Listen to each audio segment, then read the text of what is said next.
Hello there and welcome to Just About Earth, where we take a calm look at the strange details of our world, the old questions that refuse to disappear, and the scientific ideas that become more interesting the longer you sit with them. Tonight, we're going underground, into a series of temple rooms in Egypt, where the walls are crowded with gods, symbols, ritual scenes, and one image that has caused arguments for decades. The image is usually called the Dendera Light. That name is not an official ancient Egyptian name, it is a modern label, and it comes from the way the carving looks to many people at first glance. A long oval shape appears to contain a serpent. The oval seems to rise from a lotus flower. A line or stem runs toward a block-like object. Human figures stand around it, and in one version, a figure supports the long form as if it has weight. To an Egyptologist, the scene belongs to a religious story about creation, rebirth, and the sun. To an electrical engineer shown the image without context, it may resemble an early discharge tube, something like the glass vacuum devices used in the 19th century before the development of modern electric lighting. That resemblance is the reason the debate keeps returning. Now a new claim has entered the discussion. According to posts and videos circulating online, an artificial intelligence system, often identified as Grok, was asked to examine the reliefs as if they were technical drawings rather than religious art. The claim is that the system compared the proportions, the position of the serpent, the form of the base, and the differences between several versions of the carving. It reportedly concluded that the images contain a degree of internal consistency that is difficult to dismiss as coincidence. That sounds dramatic, especially when the words artificial intelligence are added to an ancient mystery. It gives the impression that a neutral machine has looked at the evidence without cultural bias and noticed something experts missed. But that impression needs to be handled carefully. An AI system does not enter a temple, study the stone, read the original inscriptions, date the construction layers, or test an ancient object in a laboratory. It looks at information given to it and generates an analysis from patterns in that information. If the prompt asks it to compare a carving with a Crookes tube, it will search for similarities. If the prompt asks it to explain the same carving through Egyptian religion, it will search for symbolic connections. The result can still be interesting, but it is not the same thing as an archaeological discovery. Even so, the alleged analysis raises a useful question. What happens when we look at the Dendera reliefs closely without deciding the answer in advance? That is what we're going to do. Before we continue, where are you listening from tonight? Are you somewhere quiet with the room already dark, or are you still moving through the last part of your day? Perhaps you are listening with headphones while the rest of the house has gone still. Perhaps it is early morning where you are, and Egypt feels very far away. Let me know where you are and what time it is in your part of the world. It seems appropriate for a story about an object that may have been designed to push back the darkness. If you enjoy calm investigations into history, science, archaeology, and the claims that sit somewhere between accepted knowledge and unresolved possibility, you can like the video and subscribe. It helps this channel reach people who enjoy asking difficult questions without turning every mystery into a certainty. That distinction will matter tonight, because the Dendera Light is a perfect example of how quickly a visual resemblance can become a claim, and how quickly a claim can become a story that people repeat as fact. The carvings are found in the Temple of Hathor at Dendera, a major religious complex north of Luxor. The surviving temple is mostly from the Ptolemaic and Roman periods, although the sacred site itself is much older. Hathor was associated with many things, including music, joy, motherhood, the sky, love, and the protective power of the divine feminine. The temple was not a laboratory in the modern sense. It was a ceremonial place, filled with images designed to communicate religious ideas through forms that ancient worshippers and priests would have recognized.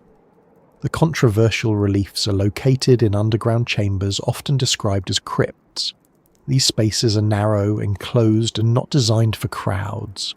Some were used to store ritual objects and sacred images. Their walls contain scenes and inscriptions that were not intended as casual decoration. This setting matters. It tells us that the carvings belong to a controlled religious environment, not an ordinary workshop. At the same time, the underground location is one reason people ask how the chambers were illuminated while artists carved and painted them. The usual answer is oil lamps. Ancient Egyptians had lamps.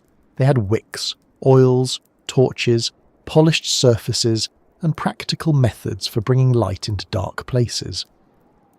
There is no need to invent electricity simply because a room was underground. Modern experiments have shown that oil lamps can burn with much less smoke when the wick is trimmed properly and the fuel is clean.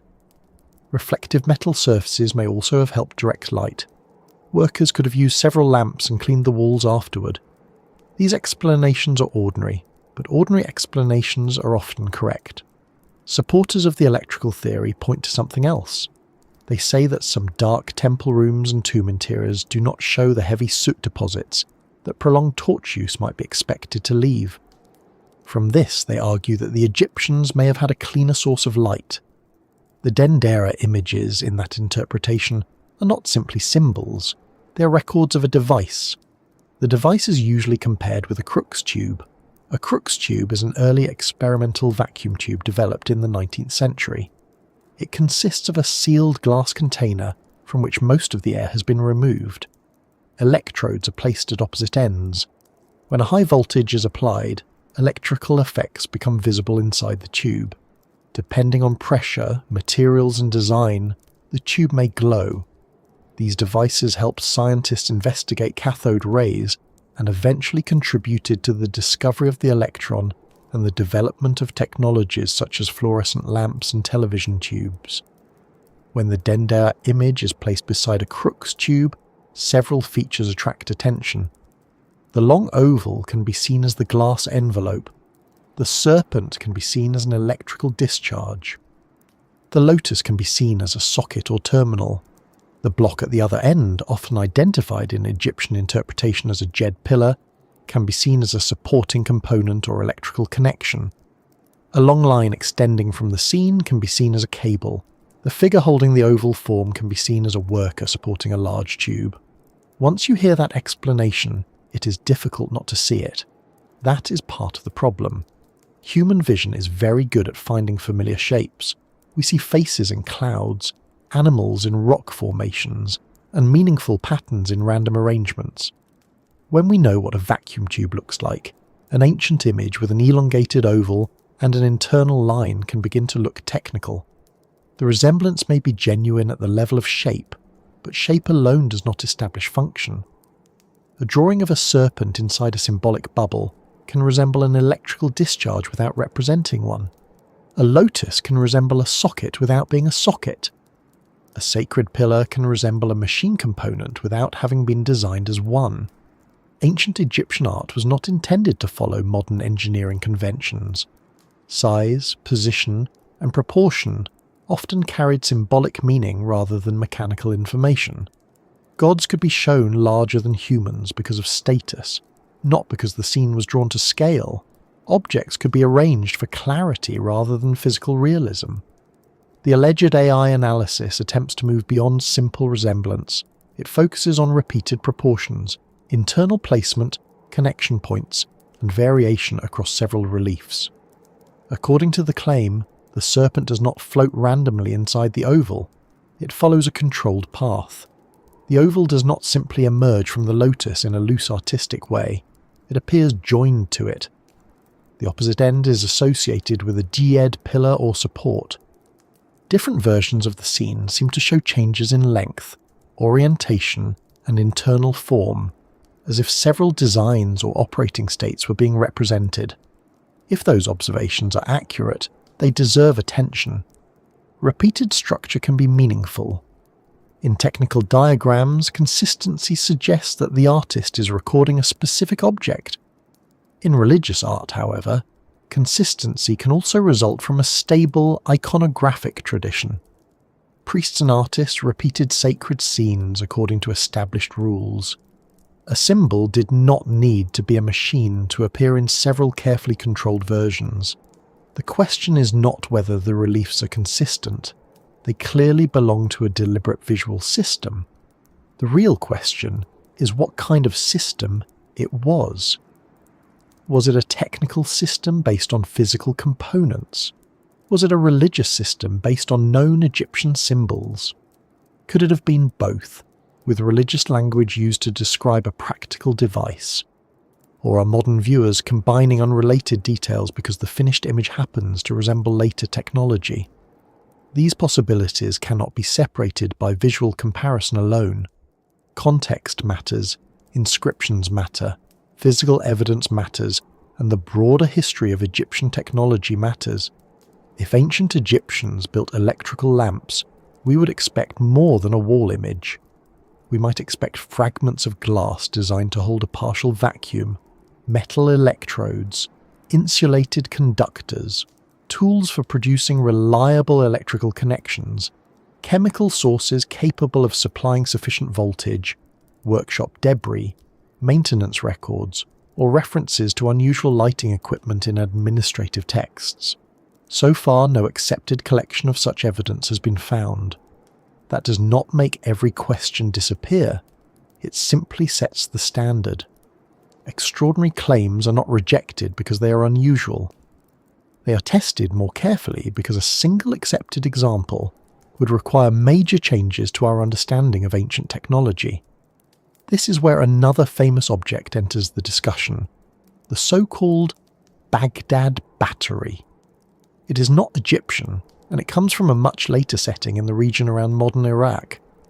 The object consists of a ceramic vessel, a copper cylinder, and an iron rod. Some researchers and popular writers have suggested that, when filled with an acidic liquid, it could produce a small electric current. Experiments with replicas have shown that this general arrangement can act as a simple cell. That sounds like support for ancient electricity, but the evidence remains uncertain. We do not know that the object was used as a battery. It may have had another purpose. Even if it did produce electricity, the amount would have been small. A small electrochemical cell is not the same thing as a power system capable of running a large vacuum lamp. Many cells could theoretically be connected, but then we would expect evidence for repeated units, wiring, terminals, and a practical reason for building the system. The Dendera theory often places these separate pieces together. The relief provides the supposed lamp. The Baghdad battery provides the possible power source. The lack of soot provides the motive. The underground chamber provides the setting. The comparison with a Crookes tube provides the modern model. The alleged AI analysis provides a new sense of objectivity. Each piece seems to strengthen the next, yet a chain of uncertain claims does not automatically become strong evidence. If one link depends on interpretation, and the next link depends on a disputed object from another place and period, the complete argument may look more solid than it is. This does not mean the argument is worthless. It means we need to examine each part separately before deciding whether the full picture holds together. There is another issue that makes the topic more complicated. Artificial intelligence can give a detailed explanation even when the available evidence is poor. It may calculate ratios from photographs, compare outlines, and identify repeated features. It can describe why a relief looks like a tube and why the serpent looks like a discharge. It can also produce confident language that makes an uncertain interpretation sound settled. Confidence in wording is not confidence in evidence.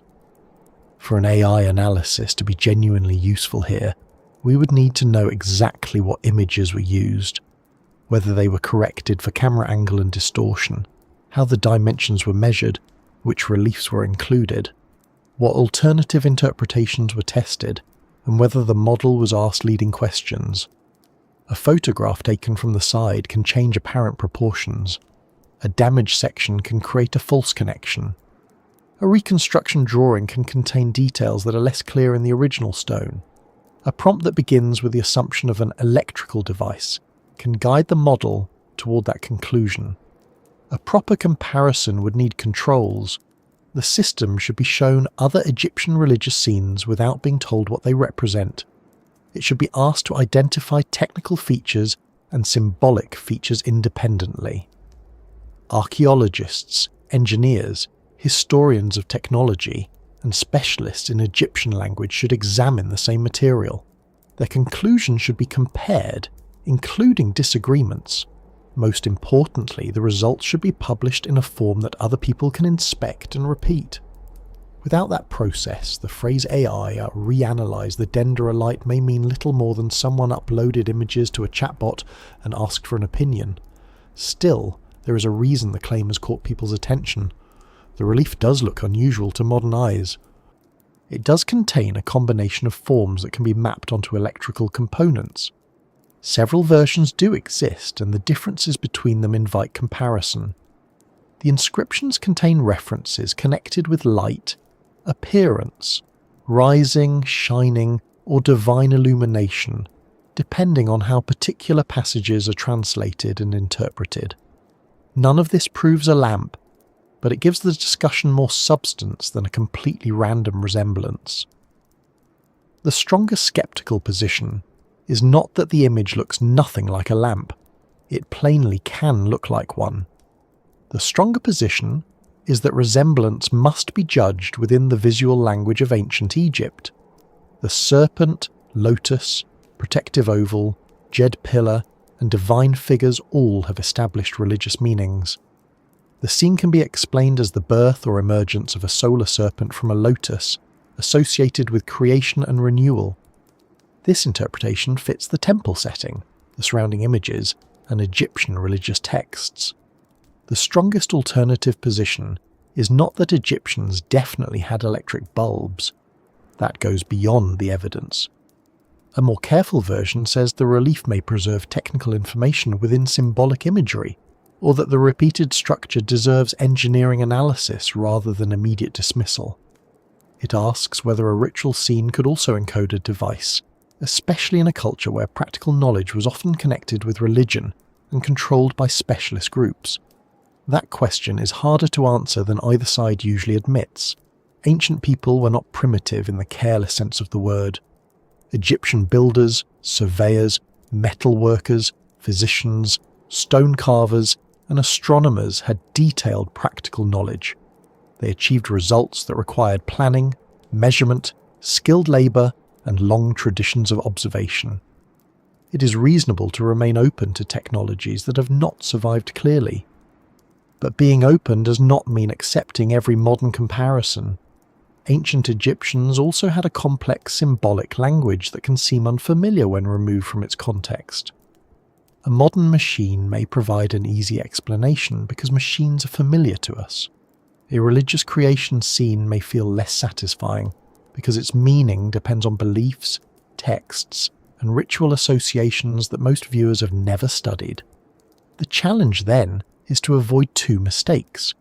The first is to assume that ancient people could not have discovered anything surprising.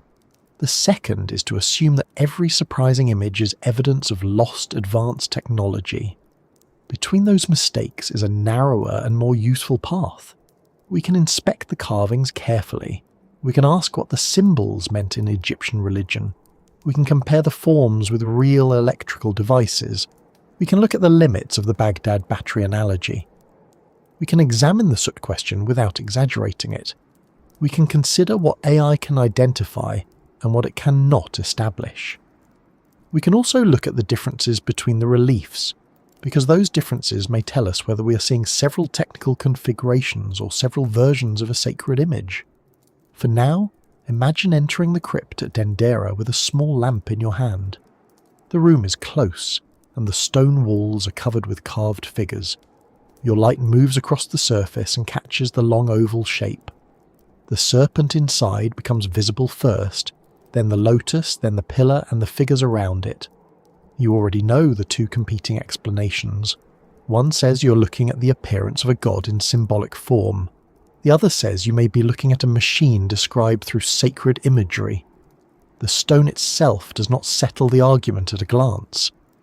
To understand why the accepted interpretation has remained dominant and why the electrical interpretation continues to attract attention, we need to begin with the reliefs as Egyptian religious images.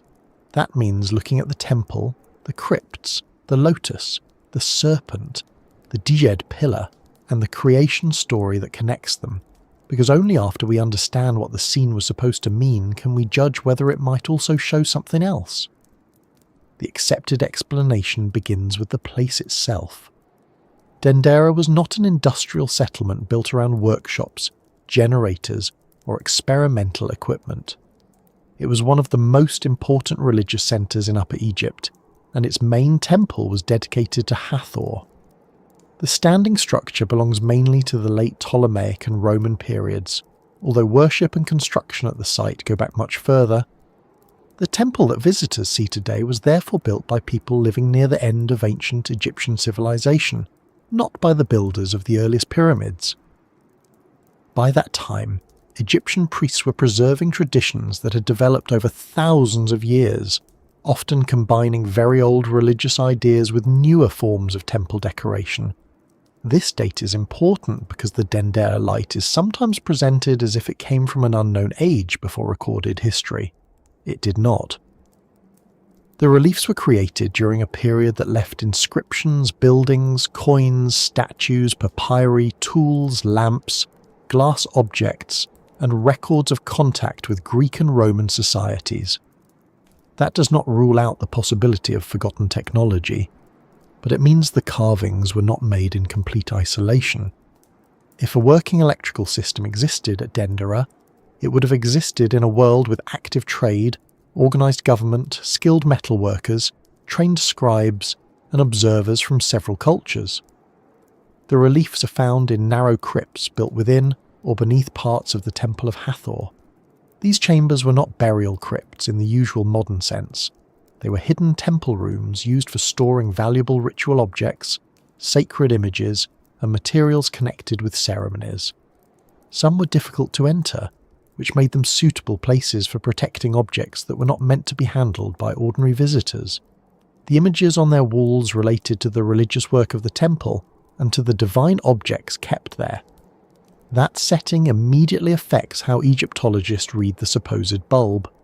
When a strange image appears beside ritual text in a sacred storeroom, the first assumption is that it belongs to the religious program around it. This is not an attempt to avoid a technological explanation. It is the normal archaeological method. A bronze blade found in a kitchen is likely to be a food preparation tool.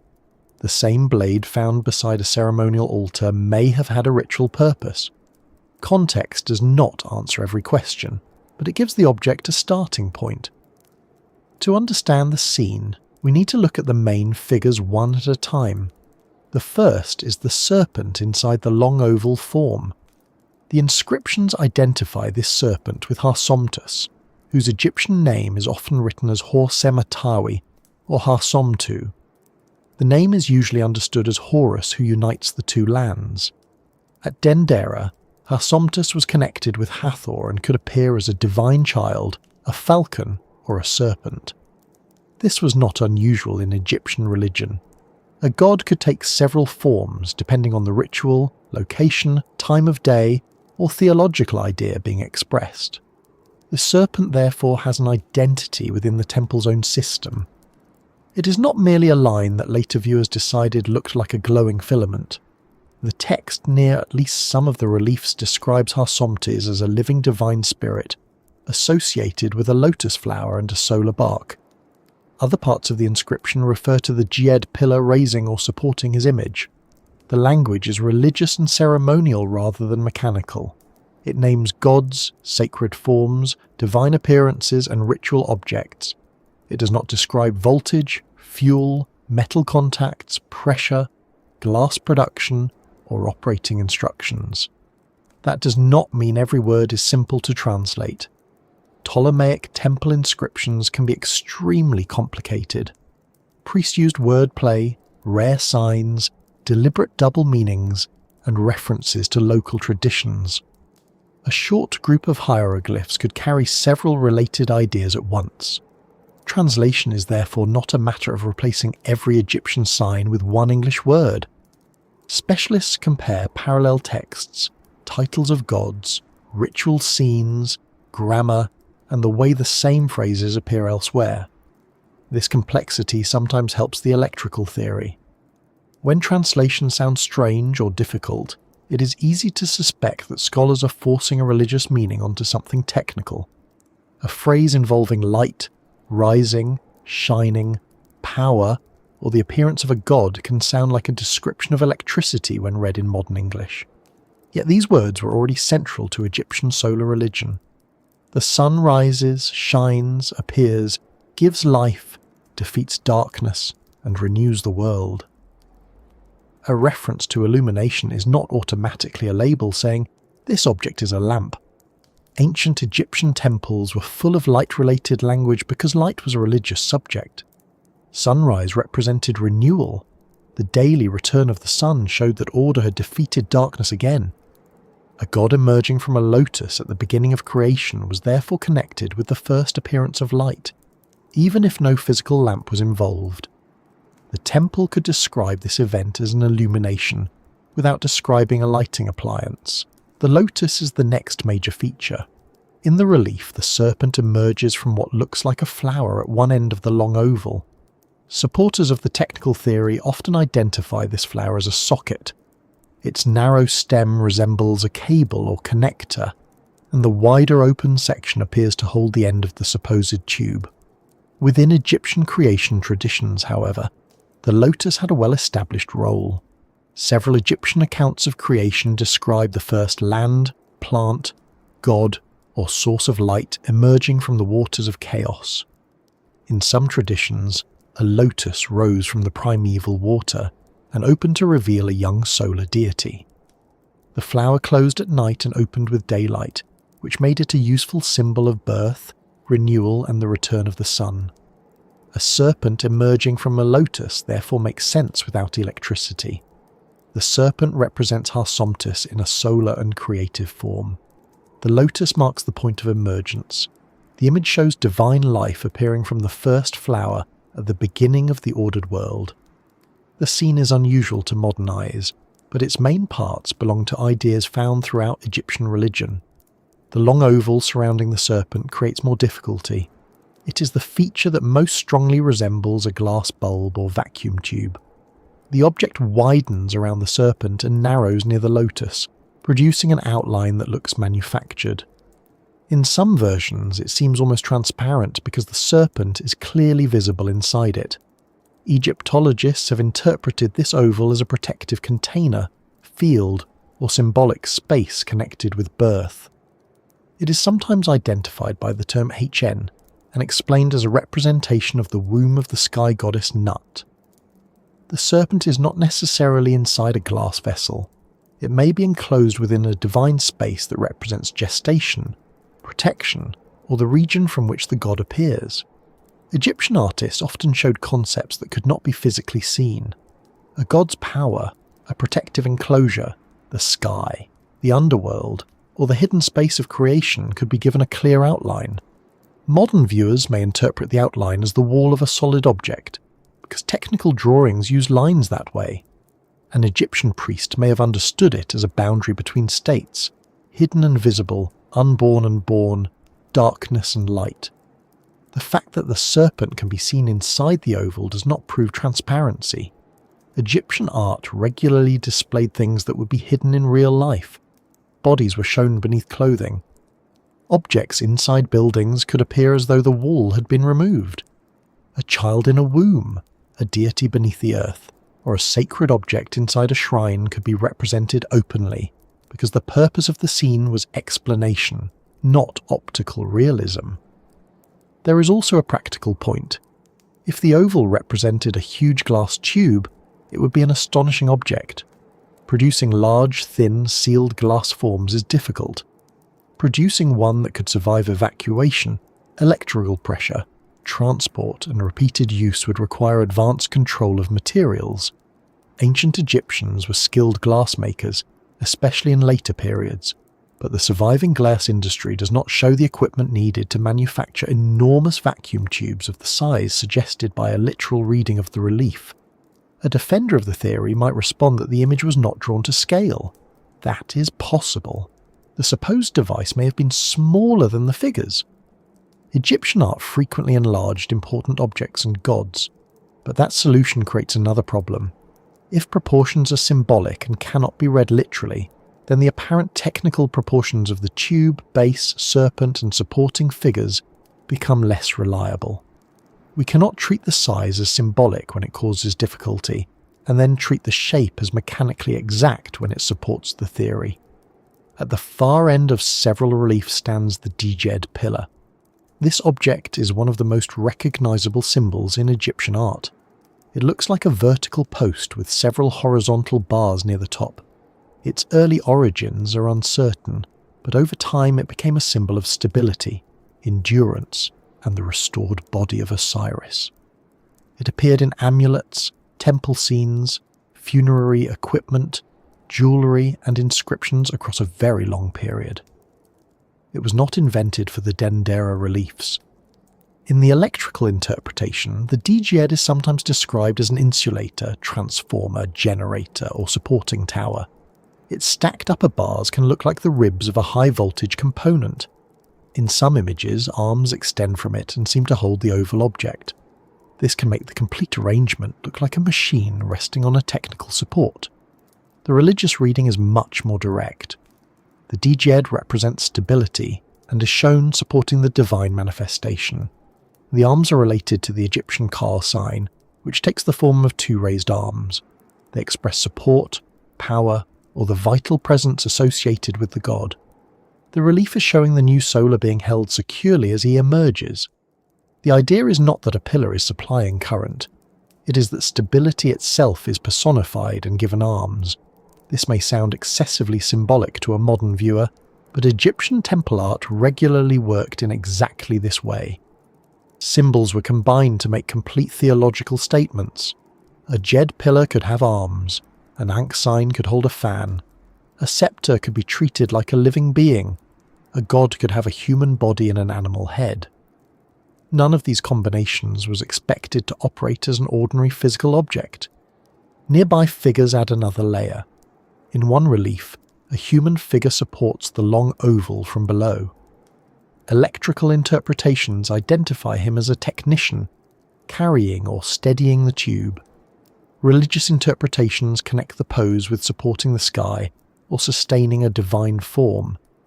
The act of holding something above the head was common in Egyptian imagery and did not require the object to be heavy machinery. Another figure, sometimes discussed in connection with the scene, holds knives. This figure is often left out of simplified drawings of the Dendera Light because he does not fit neatly into the electrical diagram. Some alternative explanations call the knives warning symbols, suggesting danger from high voltage. That interpretation is inventive, but knives in Egyptian religious scenes already had protective functions. Divine guardians used blades to cut down enemies, repel disorder, and defend sacred spaces. A knife does not need to mean, do not touch the electrical equipment. This is a useful lesson in how interpretations are built. When a feature resembles a machine component, it is treated literally.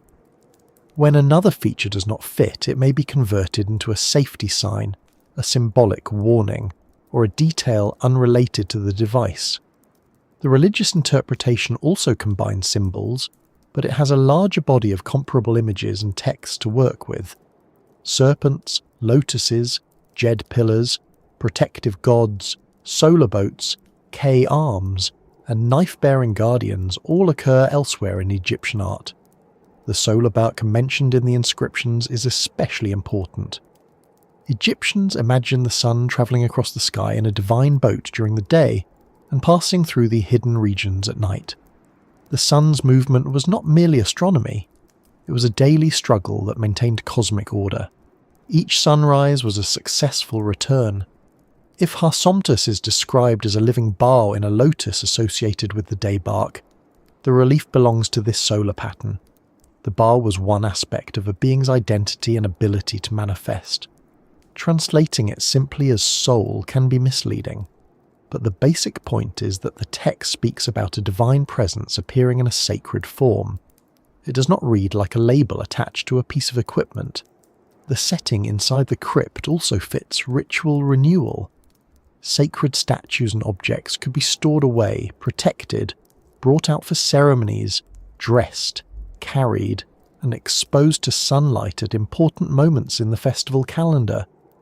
Dendera's religious life included ceremonies connected with Hathor, Horus, divine birth, the new year, and the union of sacred images. The hidden chamber and the appearance of light were therefore connected through ritual, not necessarily through an underground electrical installation. We should also be careful with the word myth. Today, myth is sometimes used to mean a false story. In the context of ancient religion, it means a structured account through which people understood the gods, nature, kingship, death, and the organization of the world. Egyptian creation accounts were not collected into one fixed book with a single approved version. Different religious centers emphasized different creator gods and different stages of creation. One city might describe a creator speaking the world into existence. Another might focus on a divine craftsman. Another might describe the first mound rising from the water. These accounts could exist together because Egyptian theology was comfortable with several explanations operating at once. The purpose was not to produce one mechanical history of the universe. It was to express relationships among divine powers. At Dendera, local priests linked Hathor, Horus, their divine children, the sun, the lotus, the primeval waters, and the daily renewal of creation. The so-called bulb can be read as a compact picture of that system. Harsomptus appears as a serpent. The serpent emerges from the lotus. The divine form is enclosed and protected. Stability supports it. Ritual figures attend the event.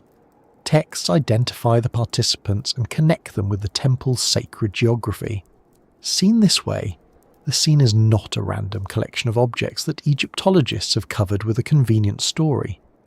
The individual elements have meanings that can be traced beyond this one wall. The explanation fits the inscriptions and the temple's purpose. That is why it remains the standard interpretation. It would still be a mistake to pretend that every detail is perfectly understood. Scholars debate the exact reading of signs, the relationship between different forms of Harsomptus, and the specific ritual purpose of each crypt scene. Ancient Egyptian religion developed over such a long period that one symbol could acquire several layers of meaning. The oval surrounding the serpent is especially unusual, and translations of the accompanying text can be difficult for non-specialists to follow. Uncertainty at this level is normal. It does not mean the entire interpretation has collapsed. Archaeology rarely gives us a full explanation written in modern language. Researchers reconstruct meaning from texts, objects, parallels, architecture, and historical context. Some conclusions are strong, others remain provisional. The electrical proposal gains much of its appeal by offering a simple answer to a complicated scene. It says the oval is a tube, the serpent is a discharge, the lotus is a socket, the stem is a cable, the djed is a high-voltage component, and the figures are operators. Every strange religious feature becomes part of a recognizable device. The explanation can be understood in seconds, especially when a photograph of the relief is placed beside a Crookes tube. The creation interpretation requires more work. It asks us to learn who Harsomptus was, why gods appeared as serpents, what the lotus represented, how the djed functioned as a symbol, why divine boats mattered, and how Egyptian artists showed invisible spaces. It is less immediately satisfying because it belongs to a culture whose visual rules are no longer familiar. Easy explanations are not always wrong, but their simplicity should not be mistaken for evidence. There is one more question worth keeping in mind. Religious and practical knowledge were not completely separated in ancient Egypt. Priests observed stars, kept calendars, prepared medicines, managed temple estates, measured land, stored valuable materials, and oversaw skilled craftsmen. A sacred image could include accurate observations of nature. A myth could preserve knowledge about seasons, pregnancy, agriculture, or astronomy. The choice is not always between pure fantasy and pure engineering.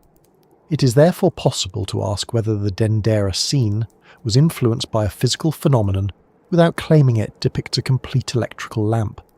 Serpents can resemble flashes of light. A glowing discharge can resemble a moving snake. Lotus flowers can open around bright centres. The sun itself emerges from darkness each morning.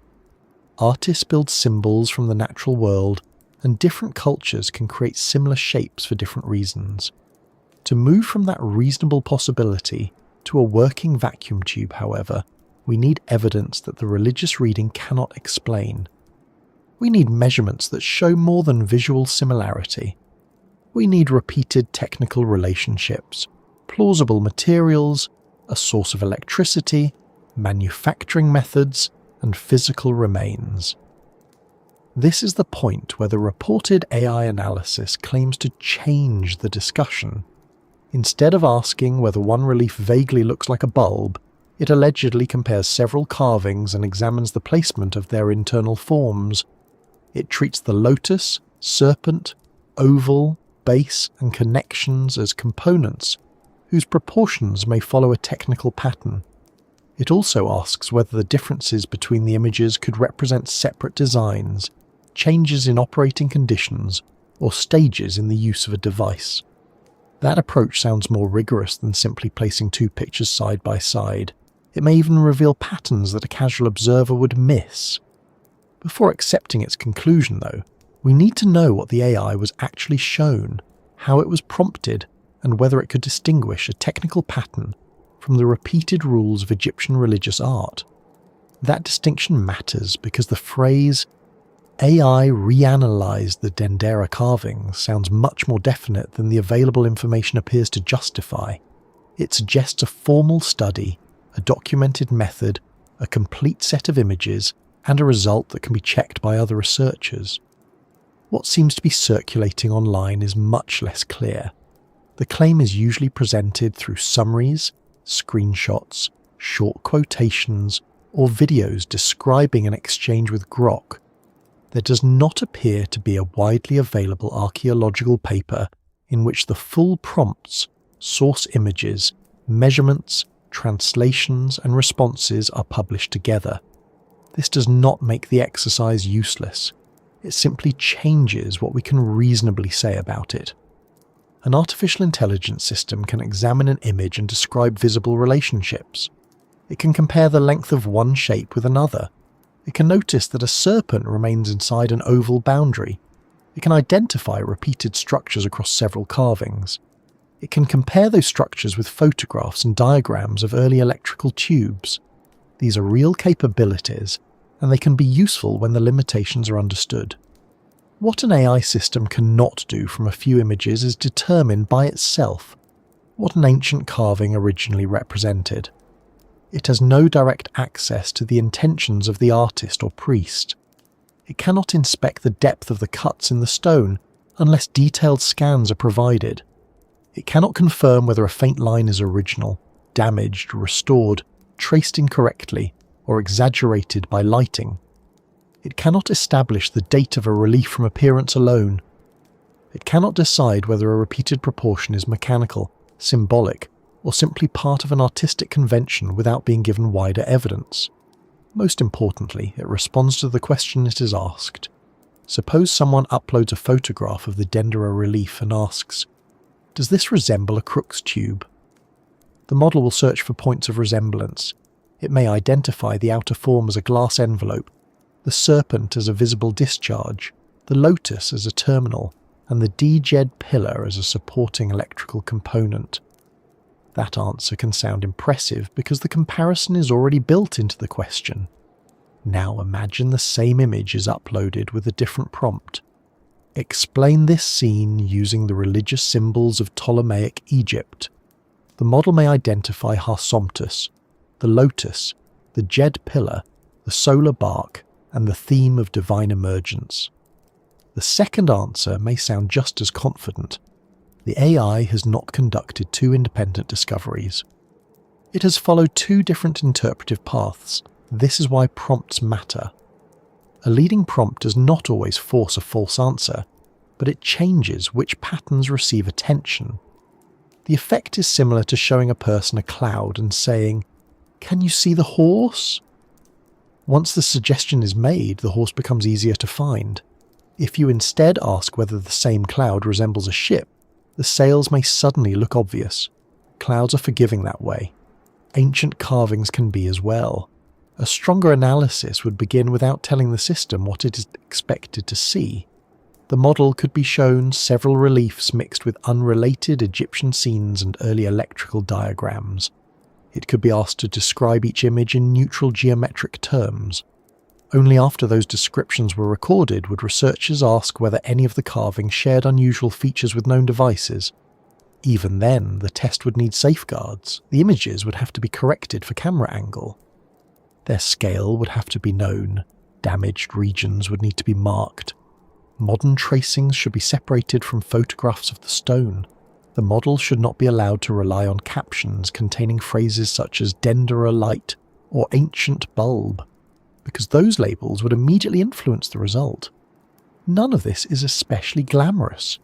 It is the sort of careful work that tends to disappear from dramatic online videos, rather like reading the instructions before assembling a cupboard.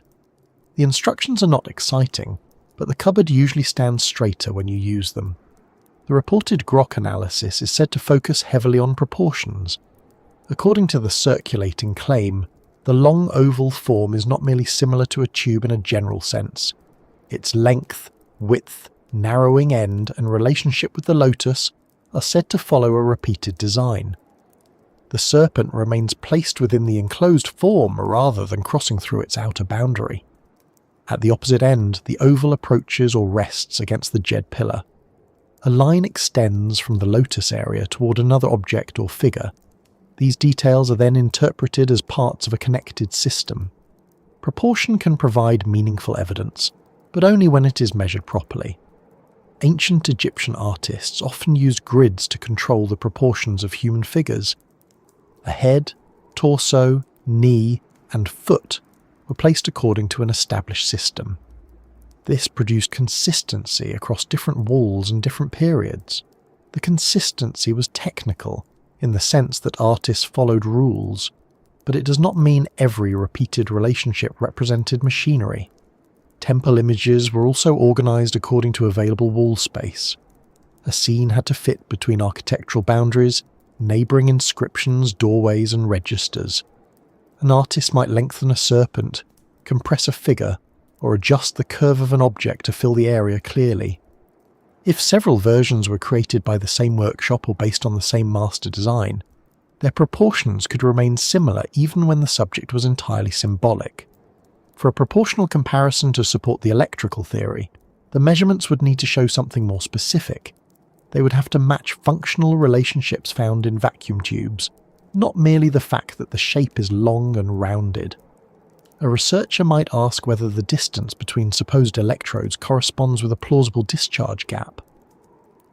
The width of the imagined tube could be compared with the pressure and voltage needed to create a visible glow. The proposed power connection would need to reach the correct components. The material represented by each shape would have to perform the role assigned to it. This is where visual comparisons often become less persuasive. A Crookes tube requires a sealed envelope containing gas at low pressure. It requires conductive electrodes passing through the wall while preserving the seal.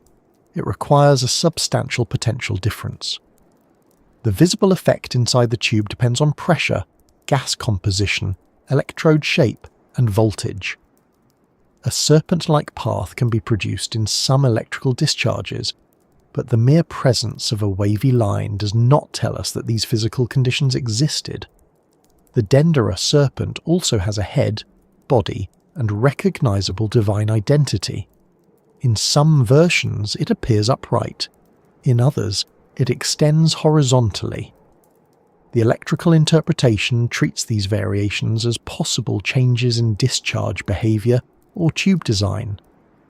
The religious interpretation treats them as different forms of the god. Both accounts can accommodate variation, which means the variation itself does not settle the question. The AI claim is also said to draw attention to internal placement. The serpent appears contained within the oval. It does not simply sit in front of it or cross it casually. This is interpreted as a sign that the artist understood an effect occurring inside a vessel. That observation is worth examining because containment is visually important. Yet Egyptian religious art frequently placed beings inside defined spaces. The sun could appear inside a disk. A god could be shown within a shrine. The dead could be represented inside the body of a sky goddess. Protective loops, boats, caverns, and celestial regions were given boundaries. The artist's decision to place the serpent inside an oval may indicate enclosure, but enclosure can have ritual meaning as easily as technical meaning. The question becomes more interesting when the different reliefs are compared. There is not just one image. Several related scenes appear in the crypts, and they are not identical. The outer forms vary in size. The serpents take different positions. The supporting figures are arranged differently. The relationship with the Djed pillar changes. Some versions appear to show a longer object, while others look more compact. Supporters of the device theory argue that a purely symbolic scene should remain more stable. If the reliefs represent a specific creation myth, why would the supposed bulb change shape? Why would the internal serpent shift position? Why would one version appear to need support while another does not? The answer from Egyptian art is that divine scenes often appeared in multiple forms. A god could change posture, crown, animal form, direction, scale, or accompanying symbols without becoming a different god. Variation was used to express different titles, locations, ritual moments, and aspects of divine power. The same theological event could be shown in several related ways because each image carried a slightly different statement. The Dendera reliefs may therefore be consistent in meaning without being identical in geometry. An AI trained on modern technical imagery may not recognize that distinction automatically. Modern engineering drawings are expected to represent objects with repeatable dimensions. When a component changes shape, we assume there is a mechanical reason. Temple reliefs follow another logic. Form can change because an idea is being expressed differently, not because a machine has been modified. This does not mean an AI system is incapable of learning Egyptian iconography. It can be given catalogues, translations, scholarly articles, photographs, and parallel scenes. It can search through more comparisons than one person could comfortably hold in mind. In principle, this could help identify patterns that deserve closer study. The quality of the result, however, depends on the quality of the material. If the model's information comes mostly from popular articles about the ancient Egyptian light bulb, it may repeat those claims. If it receives reliable publications but also thousands of speculative websites, it may combine them without clearly distinguishing their evidential value. Language models are designed to produce a useful response, not to act as automatic judges of archaeological truth. They can also invent details. A model may claim that an inscription uses a specific word for electrical illumination when the text actually refers to divine radiance. It may attribute a translation to an Egyptologist who never made it. It may provide exact ratios that were never measured. It may describe experimental results from a replica that does not exist. These errors are often called hallucinations, although the word makes the process sound more mysterious than it is. The system generates a likely continuation based on patterns. Sometimes that continuation is accurate. Sometimes it is a very tidy sentence with nothing underneath it. This is why the alleged Grok response cannot be treated as evidence unless the complete exchange is available. We would need the original prompt. We would need every image. We would need to know whether the model had access to internet search and which sources it used. We would need the full response rather than selected lines. We would need to see whether it gave warnings or alternative explanations that were later removed from the summary. Selective quotation can change the meaning of an AI answer. A response may begin by saying, "The resemblance is visually interesting but not proof of technology," then continue with a list of possible technical similarities. A video creator can remove the warning and display only the similarities. The result sounds as if the AI endorsed the theory. The reverse can also happen. A model might dismiss the electrical idea too quickly because it repeats the dominant explanation without examining the geometry. Confidence can hide shallow reasoning on both sides. A useful reanalysis would therefore not ask the AI to deliver a verdict. It would use the system to organise questions. It could map the outline of each oval and compare the curves. It could mark the position of each serpent relative to the outer boundary. It could identify where the lotus touches the enclosure. It could compare the jed pillar's location across scenes. It could separate features that appear in every relief from those that appear only once. It could search a large collection of Egyptian art for similar lotus-serpent combinations. It could also compare the reliefs with a broad range of vessels, lamps, religious objects, boats, shrines, and scientific tubes rather than only with a Crookes tube. This would be much more informative than asking, is it a light bulb? The model might discover that the Dendera composition is rare but not unique. It might find related images of serpents emerging from lotus flowers elsewhere. It might show that the oval form belongs to a wider group of divine enclosures. It might also identify a structural feature with no obvious parallel in religious art. Either outcome would improve the discussion. Measurements should then be checked by people. An archaeologist could confirm whether the lines are original. An Egyptologist could explain the inscriptions. A historian of glass could assess whether the required vessel could have been manufactured. An electrical engineer could calculate the voltage and pressure needed. A conservator could inspect soot, pigment and surface cleaning. No single specialist would be enough, and an AI system would not replace them. The strongest part of the reported analysis may be its insistence that all the reliefs should be examined together. Popular discussions often rely on one carefully selected image, usually a clean line drawing. That drawing makes the bulb shape easy to see. The actual relief is more crowded. Figures overlap visually, inscriptions surround the scene, surface damage and uneven lighting affect the outline. When several reliefs are placed side by side, the theory faces a more demanding test. Every proposed component needs to retain a plausible function. If the lotus is a socket in one image, it should still behave like a socket in the others. If the serpent is an electrical discharge, its different forms should correspond to possible discharge patterns. If the D-jed is a generator or insulator, its location and connection should remain useful. If the long line is a cable, it should lead somewhere that makes electrical sense. A symbolic interpretation faces the same requirement. The lotus, serpent, jed, divine figures, and inscriptions should form a coherent religious statement across the set. Differences should correspond with known changes in divine form or ritual context. The explanation should not depend on ignoring inconvenient details. That is where AI comparison could help.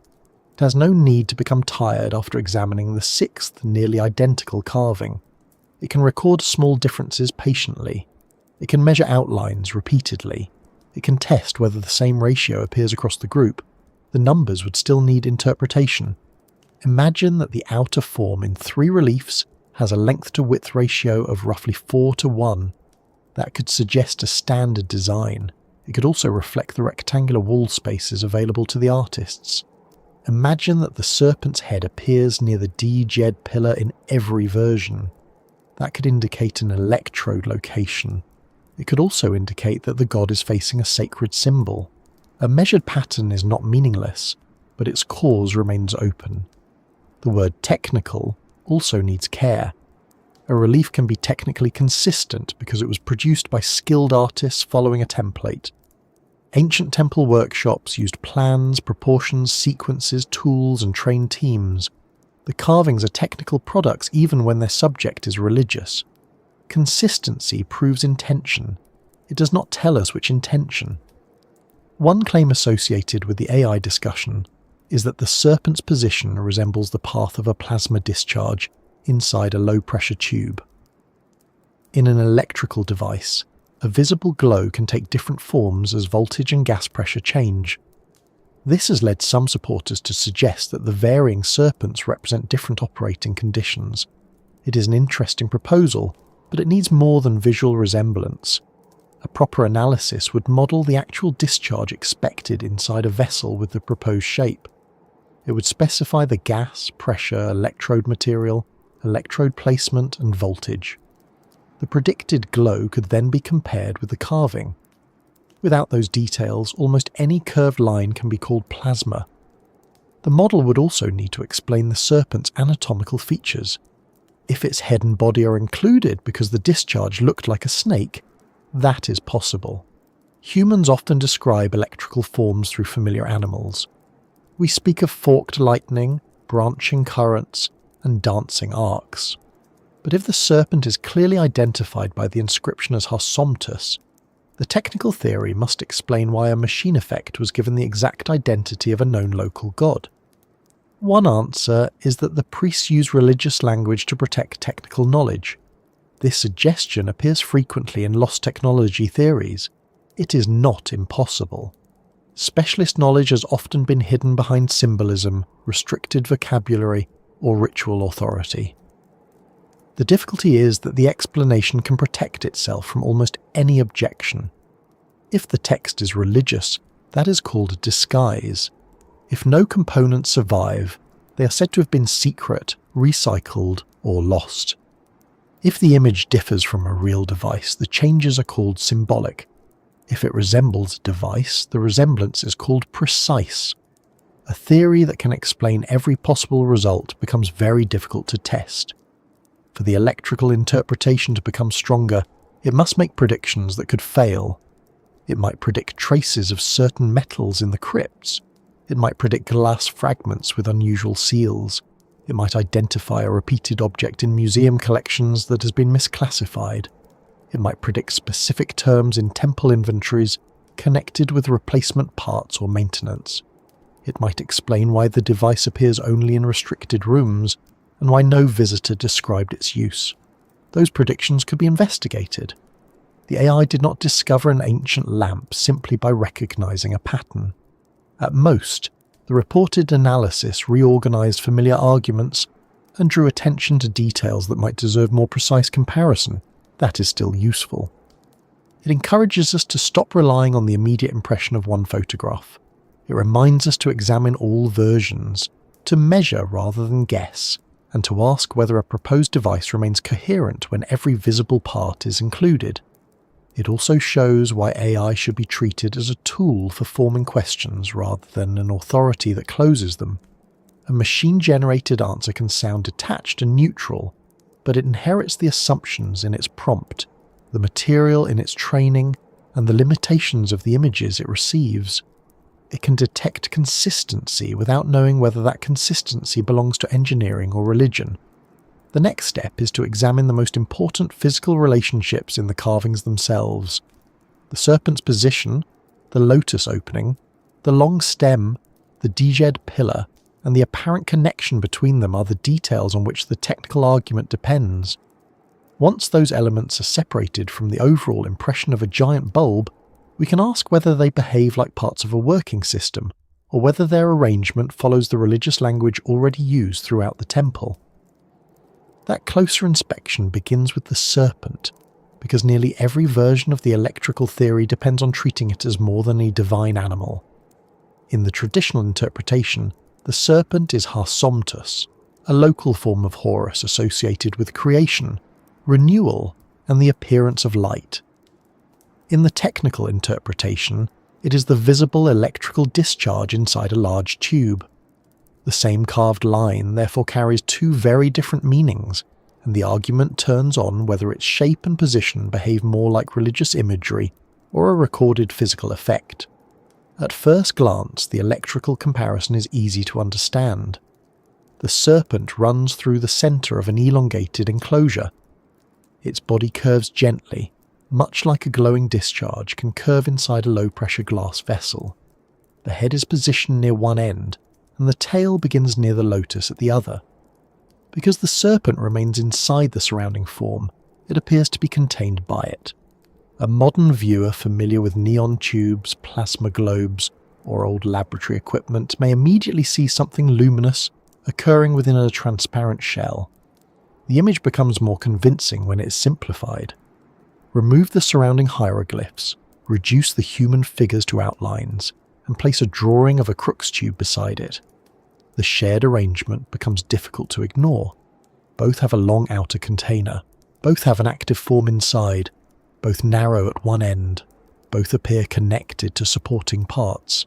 Yet simplification can also remove the very information needed to interpret the scene correctly.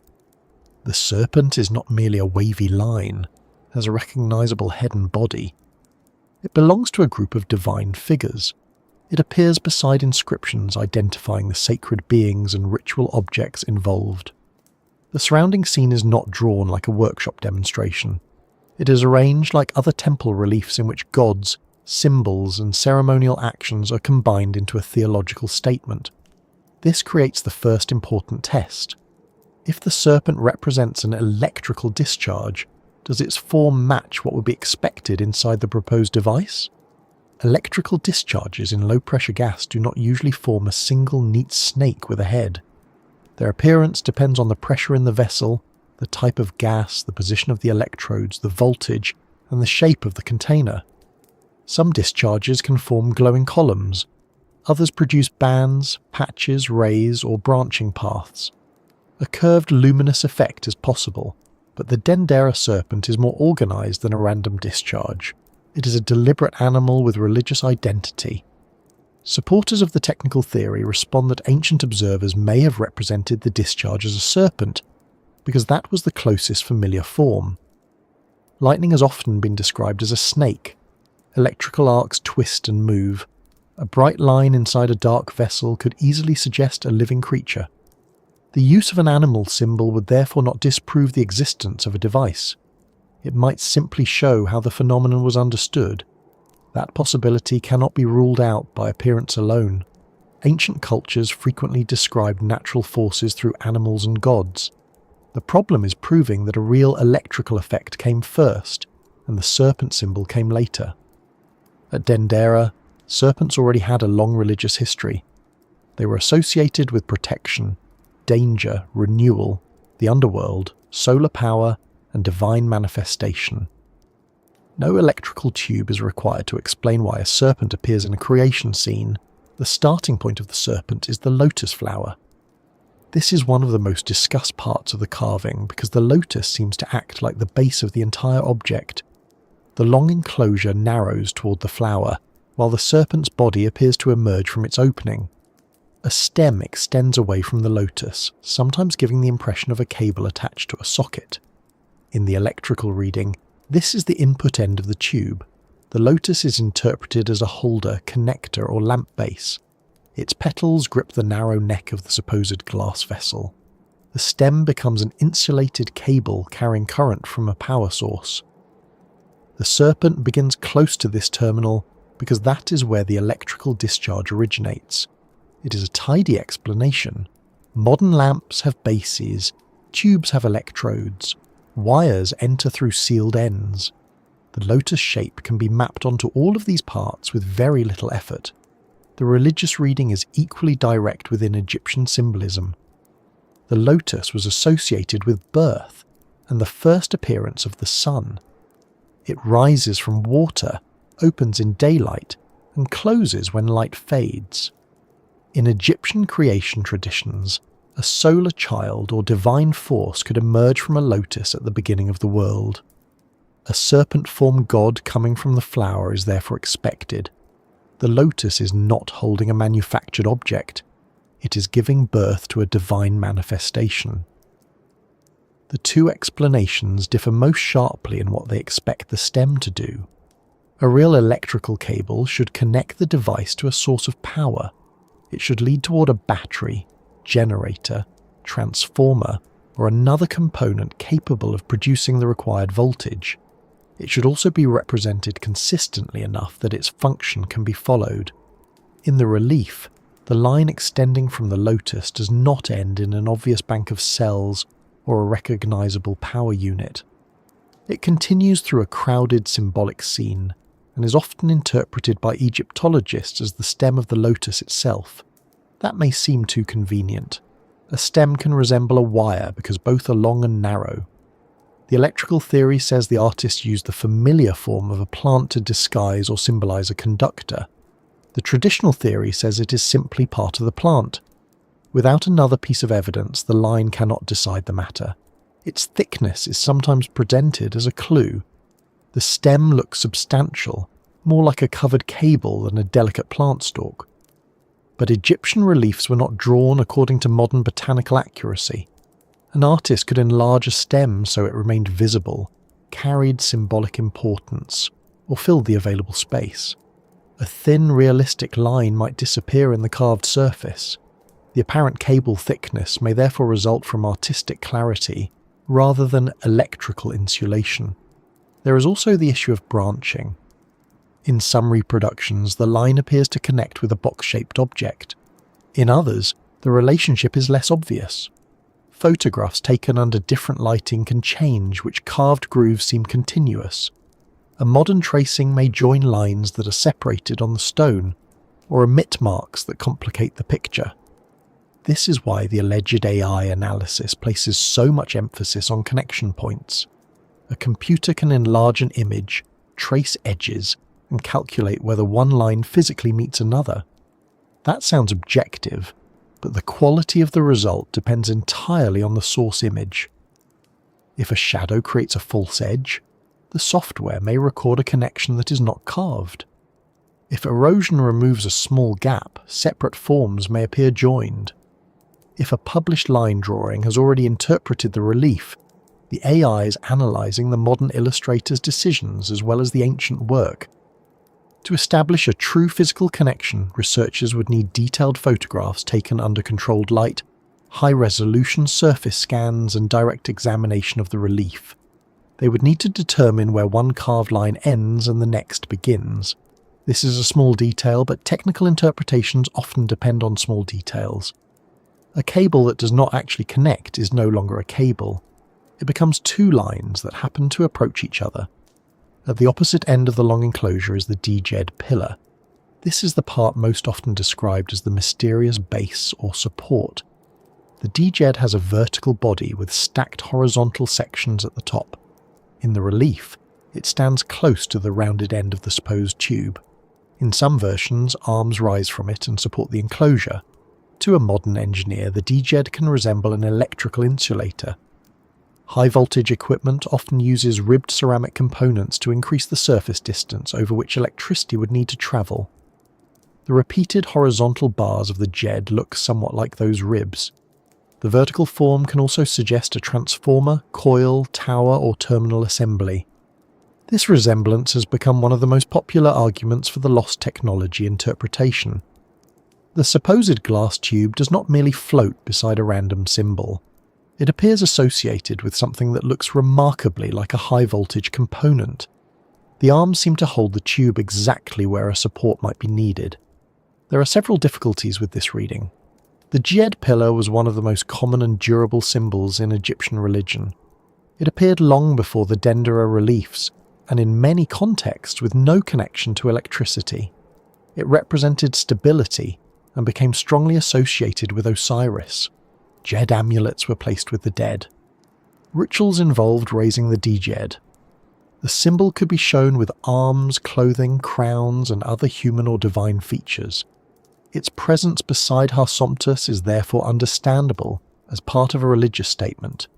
Stability supports the newly manifested divine form. The arms are not mechanical brackets. They are a known way of giving symbolic action to an object. The electrical interpretation must explain why a technical insulator was represented by a symbol already used for centuries in unrelated ritual scenes. One answer is that the Djed always represented electrical technology, and its religious meaning developed from that original function. This is a much larger claim. It would require evidence that other Djed images show electrical use, or that physical objects shaped like Djed pillars served as components. No such accepted evidence has been found. Surviving Djed objects are generally amulets, symbols, decorative elements, or ritual representations. They do not contain conductive cores, wire attachments, ceramic insulation designed for high voltage, or signs of repeated electrical discharge. The technical theory can retreat to a weaker position and say that only the Dendera Djed was used as a visual symbol for an insulator. That is possible, but it means the resemblance is metaphorical rather than a literal drawing of a component. Once symbolic substitution is allowed, the image becomes harder to test. A lotus may represent a socket, a serpent may represent plasma, and a djed may represent an insulator, even though none of them is drawn as the object it supposedly describes. The result could still be a coded diagram, but the code would need to be demonstrated rather than assumed. The djed's location also creates problems for a working electrical model. In a Crookes tube or similar discharge device, electrodes must connect through the sealed vessel. The electrical theory often treats the lotus end as one terminal and the djed end as the other, yet the carving does not clearly show a conductor passing from the djed into the enclosure. The rounded end of the oval approaches the pillar, but contact is not always obvious. The supporting arms touch the outside rather than entering the interior. If the djed is merely holding the tube, then a second electrical connection is still needed. If it is an electrode assembly, the image does not show how the seal works. If it is a transformer, it lacks a visible power input and output. If it is an insulator, something conductive should be mounted on it. Each proposed role explains one visual feature while creating another unanswered question. This is not unusual when ancient images are compared with machines. A shape may resemble several modern components at once because its actual purpose was different. The djed has been called a battery, generator, transformer, capacitor, insulator, and support. Those devices do not perform the same function. The range of labels shows how uncertain the mapping remains. A convincing technical interpretation would assign one clear role to the pillar and show that the rest of the system works with that role. It would calculate what the component needs to do, explain its material, identify its connections, and show how similar components appear elsewhere. Calling it electrical because it looks technical is only the beginning. The human figure holding the enclosure introduces another practical issue. If the oval is a glass tube, the figure's position suggests that it is long, heavy, or fragile enough to require support. The technical reading sees a worker steadying the lamp. The religious reading sees a divine or ritual supporter performing a familiar symbolic action. The figure's bare hands would be a curious choice around high-voltage equipment. Perhaps the voltage source was disconnected while the device was moved. Perhaps the figure represents a support stand rather than a person. Perhaps the scene is symbolic and should not be treated as a literal instruction. Each answer is possible, but the more practical details are added, the less the carving behaves like a precise technical drawing. The scale is equally difficult. If the image is literal, the tube is enormous. Constructing a sealed glass vessel of that size would be an exceptional achievement even in later historical periods. Removing enough air to create the required low pressure would demand pumps or another evacuation method. Reliable seals would be essential. Large electrodes would need to pass through the glass without allowing air back in. No equipment clearly capable of this has been identified in Egyptian workshops. If the relief enlarges the device symbolically, the manufacturing problem becomes smaller. The tube could have been a tabletop object shown at ceremonial scale. Yet the AI arguments about exact proportions then become weaker.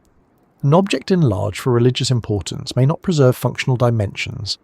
The scene cannot be both a symbolic enlargement and a precise engineering diagram, without evidence showing where symbolism ends and measurement begins. The multiple reliefs are often used to address this problem. Supporters suggest that the longer forms represent large lamps, while the shorter forms represent smaller versions. Different serpent positions may show different voltages or pressures. The djed may appear only where extra support is needed. These changes are interpreted as evidence that the artist recorded several models rather than repeating one myth. That is a testable idea in principle. Each version could be reconstructed as a proposed electrical circuit. Engineers could determine whether the connections make sense. They could estimate the vessel volume, required vacuum, electrode spacing, and power supply.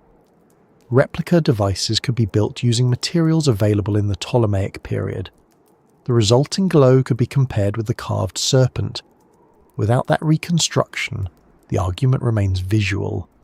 The images may show different machines, but they may just as easily show different manifestations of Har Zomtus. Egyptian gods changed scale and form according to context. A serpent could be straight, curved, upright, or enclosed in a different divine space without indicating a change in gas pressure. One of the more intriguing claims concerns the direction of the serpent. In some scenes, the head faces the Djed end, while the body begins at the lotus. This is said to resemble a discharge travelling from one electrode toward another. The consistent direction could indicate that the artist understood the flow of electrical energy. Direction also has a religious explanation. Egyptian figures were arranged according to ritual orientation. Gods faced offerings, shrines, other deities, or significant symbols. A serpent emerging from a lotus naturally needs to face somewhere. Its direction may express movement toward the Djed, the temple sanctuary, or another divine figure. Without an identified electrical polarity, orientation alone is not enough. The same caution applies to the base connection. The lotus and Djed appear to define the two ends of the object, which is exactly what a technical device would require. They also define the beginning and support of the divine manifestation, which is exactly what the creation interpretation would require.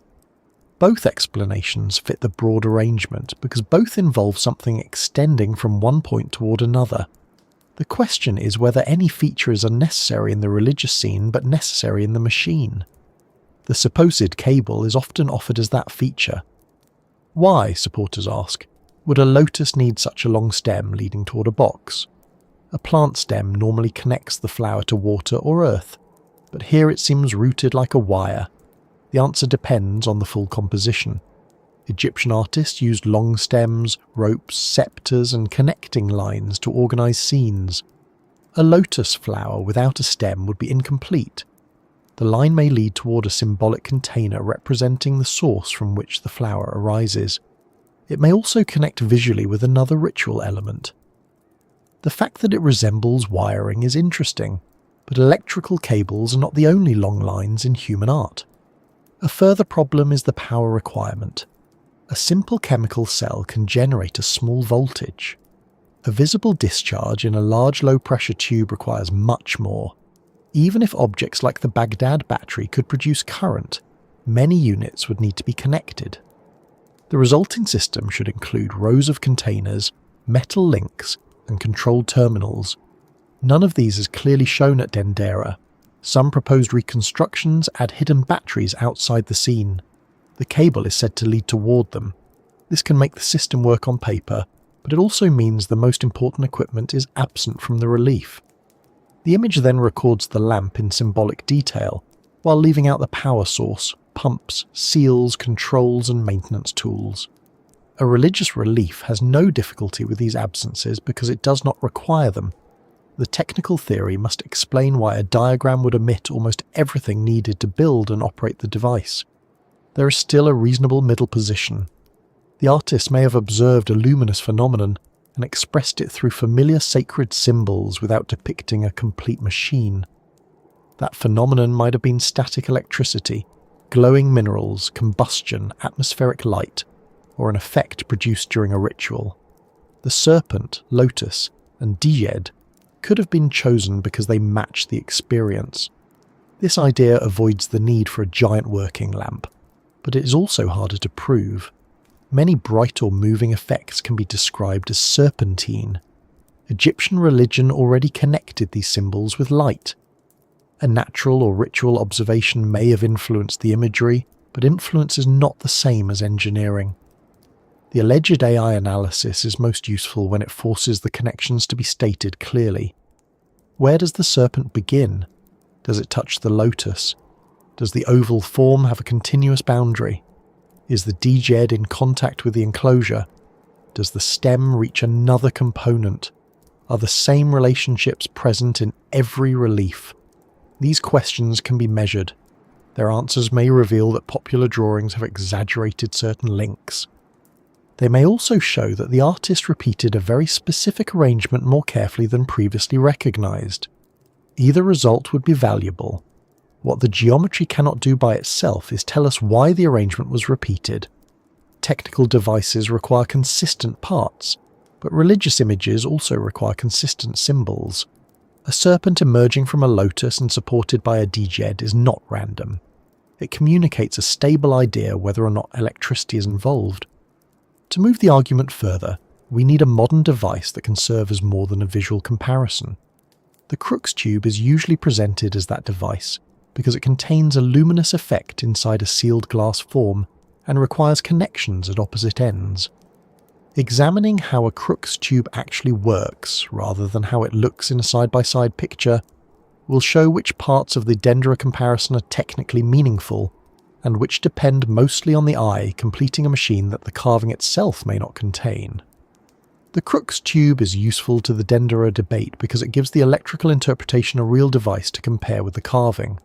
Without that comparison, the relief is simply an unusual Egyptian image containing a serpent, a lotus, an oval enclosure, and a djed pillar. Once a Crookes tube is placed beside it, those features can be rearranged in the mind as glass, plasma, terminals, wiring, and electrical support. The resemblance deserves to be examined properly. It should not be dismissed simply because it appears in a controversial theory. It should also not be accepted because two images look similar when placed next to each other.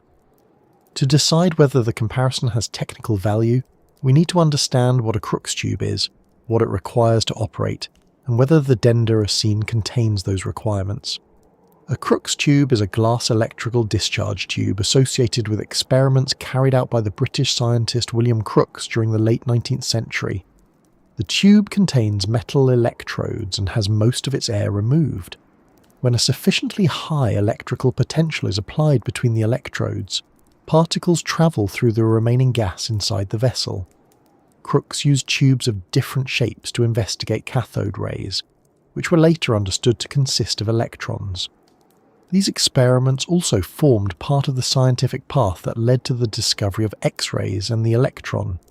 The words vacuum tube can create the impression that the container is completely empty. It is not. A Crookes tube contains a partial vacuum, meaning the pressure inside is much lower than the pressure of the surrounding atmosphere, but some gas remains. That small amount of gas is important. It helps create the visible effects that make the tube so memorable. Apply electricity to an ordinary sealed container full of air, and the air strongly resists the movement of charged particles unless the voltage becomes extremely high. Remove much of the air, and the particles have more space to travel before colliding with gas molecules. Under the right conditions, energy is transferred through the remaining gas, producing glow, fluorescence, shadows, or visible beams. The exact appearance depends on the tube. Some Crookes tubes were designed to show straight-line travel from a cathode. Others demonstrated the effect of magnets on the beam. Some contained mineral samples that fluoresced when struck. One famous design placed a metal Maltese cross inside the tube so that its shadow appeared on the glowing glass. These were experimental instruments rather than one standard model of lamp, and museum collections preserve Crookes tubes in several sizes and shapes. This variety helps the Dendera theory in one way. It means a discharge tube does not need to look exactly like a modern household bulb. It can be long, rounded, narrow, wide, or fitted with extensions. If the Egyptian carving does not match one particular Crookes tube, supporters can point to another design with a closer outline. The variety also creates a problem. If almost any glass shape can function as a discharge tube under suitable conditions, then matching the general outline proves very little.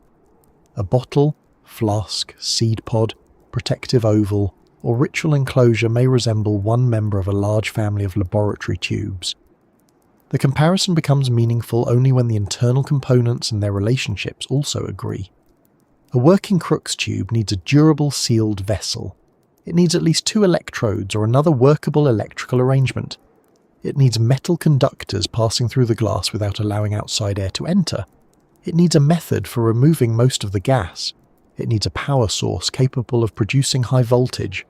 It also needs a way of controlling the pressure because the behavior of the discharge changes as the vacuum changes. The Dendera image provides a possible outer vessel, a possible glowing path, and forms that can be interpreted as connections. The more difficult question is whether it shows the rest. Begin with the outer oval. It has the general shape of a large tube or bulb. It narrows near the lotus and expands around the serpent. The line enclosing it appears continuous enough in popular drawings to suggest a solid shell. Because the serpent is visible inside, the shell can be imagined as transparent glass. That is the strongest visual similarity. Ancient Egyptian craftsmen certainly understood glass. Glass vessels, beads, inlays, ornaments, and decorative objects survive from Egypt, and Egyptian artisans had developed impressive glassworking skills long before the Dendera reliefs were carved. Early vessels were often formed around a removable core rather than blown into large thin shells. Glass blowing later allowed ancient craftspeople to make a wider range of hollow forms, but the surviving objects still belong to a recognizable tradition of bottles, cups, containers, ornaments, and small vessels. Knowing how to make glass, however, is not the same as knowing how to make a reliable vacuum vessel. A decorative bottle can contain air without difficulty. A vacuum tube must resist atmospheric pressure pushing inward from every direction. The larger and thinner the tube, the greater the challenge becomes. Weak points, uneven walls, tiny cracks, or poor seals can cause failure. The glass also needs metal feed-throughs that remain airtight as the device heats and cools.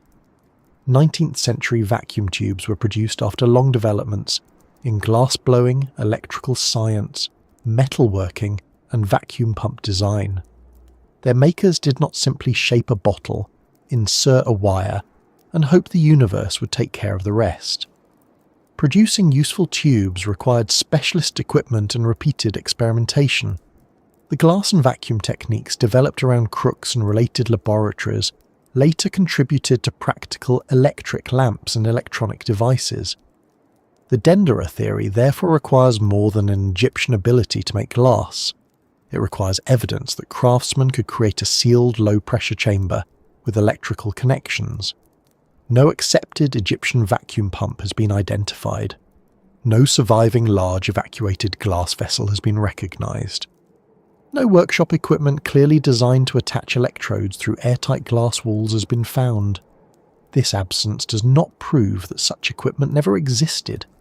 Fragile glass breaks, metals are reused, wooden or leather pump components decay. Workshops are cleared, altered, or built over. Archaeological survival is uneven, and a rare temple technology might leave little behind. Still, a complete technical system usually produces several types of evidence. Even when the main device is lost, there may be failed pieces, tools, repair materials, specialized fittings, raw supplies, written accounts, or smaller objects made using the same methods. The electrical interpretation asks us to accept an advanced vacuum technology while explaining why its supporting industry remains difficult to locate.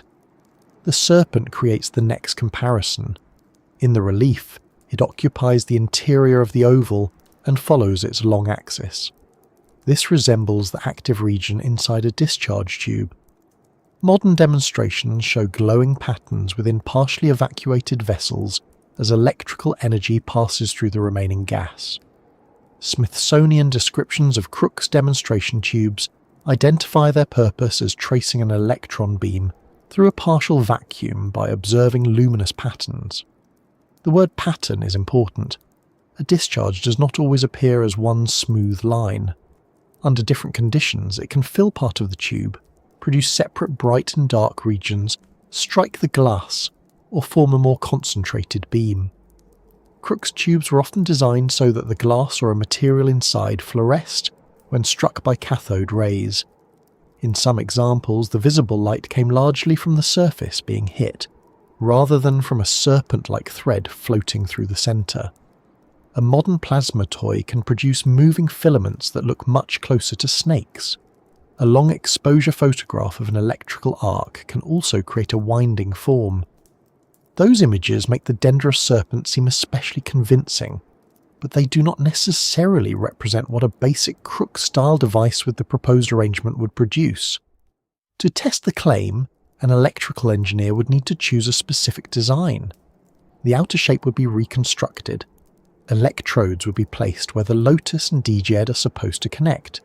A plausible gas would be introduced. The pressure would be reduced using a method that supporters believe was available to Egyptian technicians. The device would then be powered by a historically plausible source. Only after that could the discharge pattern be compared with the serpent. If the reconstructed glow travelled through the tube in a similar curve, the resemblance would become more interesting. If it spread across the glass, formed straight rays, remained close to an electrode, or required equipment far beyond the proposed system, the comparison would weaken. A replica can still mislead if it uses modern materials. A modern laboratory vacuum pump can create the correct pressure easily. Modern insulated wires can deliver high voltage. Modern glass can be manufactured with consistent thickness. Modern seals and electrodes can survive operating conditions that would have been difficult to reproduce with ancient materials. A convincing demonstration cannot merely prove that a tube shaped like the Dendera oval can glow. We already know that many glass vessels can glow when fitted with modern equipment. The demonstration must show that the whole process could reasonably have been achieved by people working in Egypt during the period of the temple reliefs. The serpent's head creates an additional difficulty. A Grok's discharge has no head, eyes, or divine crown. The image contains an animal because Harsomptus was represented as a serpent. The technical theory explains this by saying the artist converted a luminous phenomenon into a religious form. That is possible, but it means the carving is no longer a direct diagram. It is an interpretation of a device. Once that step is accepted, exact measurements become less secure. The serpent may have been given a head for symbolic reasons. Its body may have been curved to fit the religious composition. Its size may express divine importance rather than the width of a real discharge. The artist could be recording a phenomenon while altering nearly every visible detail. This is not impossible. Technical knowledge has often been expressed through symbolic diagrams. Medieval alchemical texts used animals and strange figures to describe materials and reactions. Astronomical information has been embedded in religious imagery.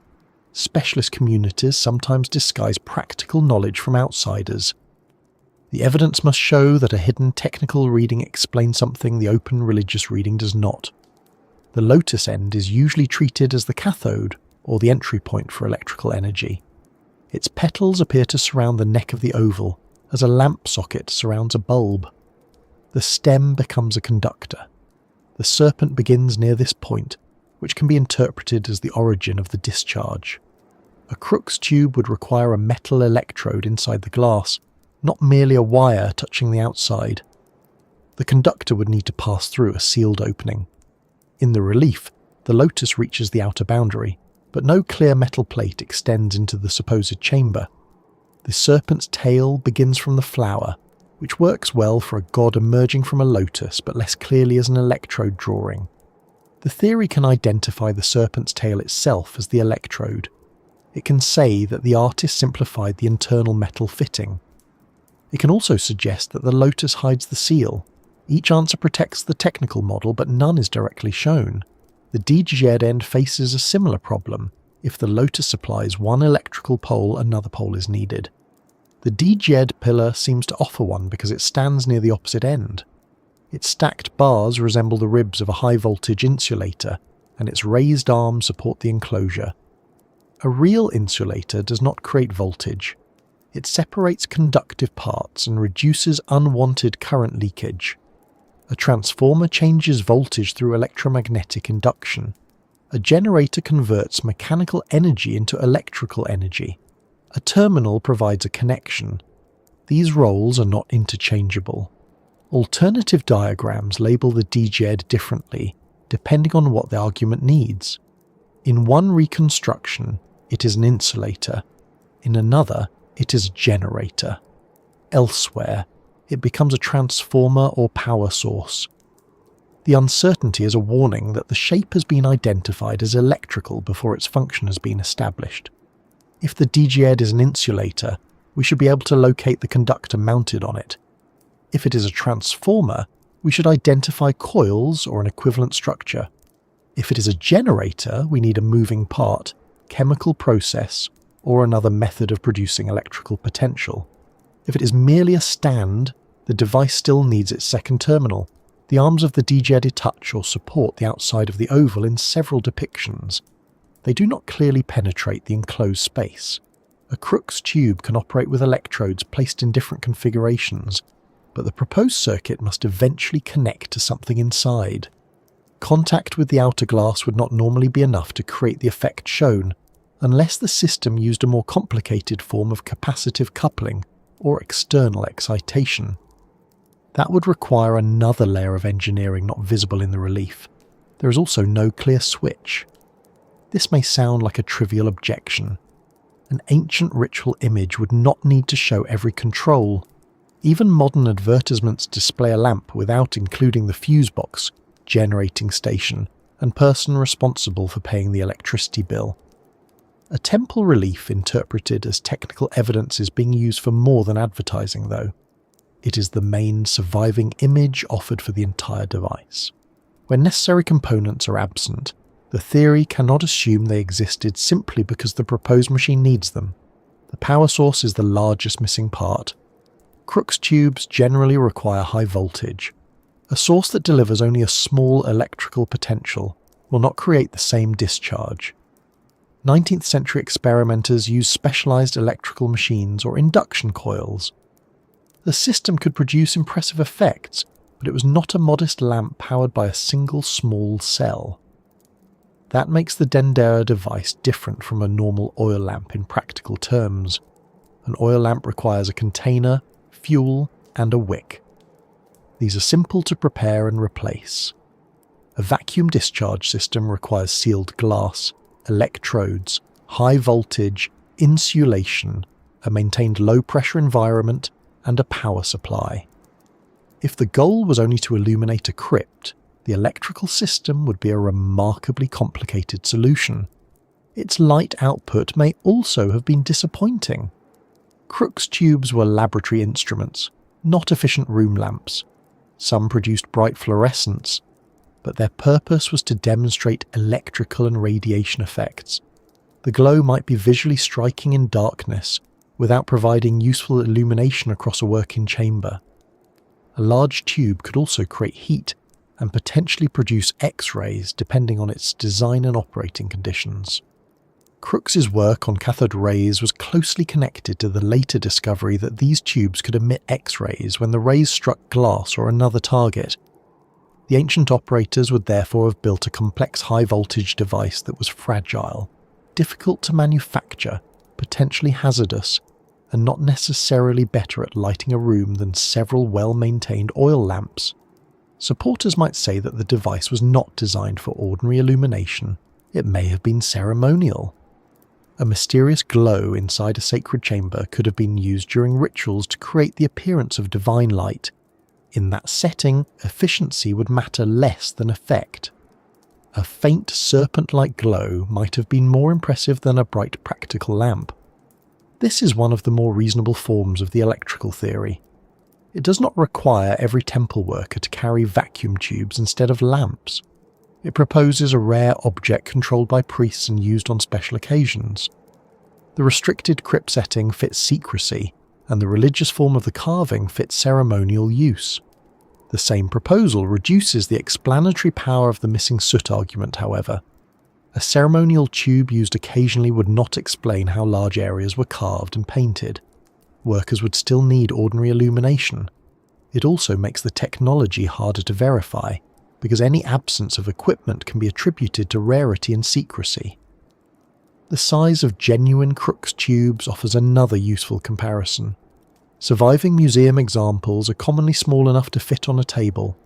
One science museum tube made for studying cathode rays measures about 17.5 centimeters in length. Other demonstration sets include tubes around 35 or 36 centimeters long.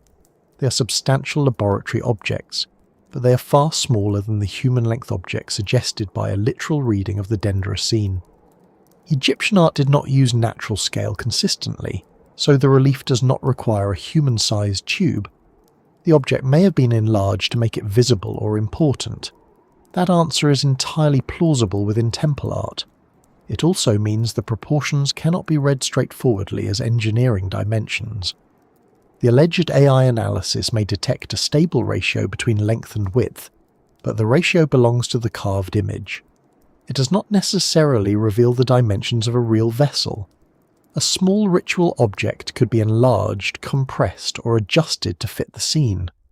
What remains is the unsettling resemblance itself. The relief looks enough like a discharge tube to create a genuine moment of doubt. The lotus resembles a base. The oval resembles glass. The serpent resembles a luminous effect. The djed resembles a ribbed technical component. The arrangement appears more complete than a single accidental similarity. That impression should be taken seriously as a visual observation. It should not be converted into proof before the engineering questions are answered. The carving does not clearly show electrodes. It does not show a vacuum pump. It does not identify a workable high-voltage source. It does not show airtight metal-to-glass seals. It does not provide instructions for controlling gas pressure. It contains symbols with established religious meanings, and the accompanying texts identify a divine scene rather than a laboratory process. At the same time, the image raises a fair question about how technical knowledge might be represented inside a religious culture. If a rare electrical effect had been produced, priests would probably have described it through concepts they already understood. A glowing line could become a serpent. A vessel could become a protective divine enclosure. A connection could become a lotus stem. A support could become a djed pillar. The problem is that the same symbols make complete sense without a machine. A useful comparison therefore has to move beyond appearance and into infrastructure. What source could have supplied the electricity? How much power could it provide?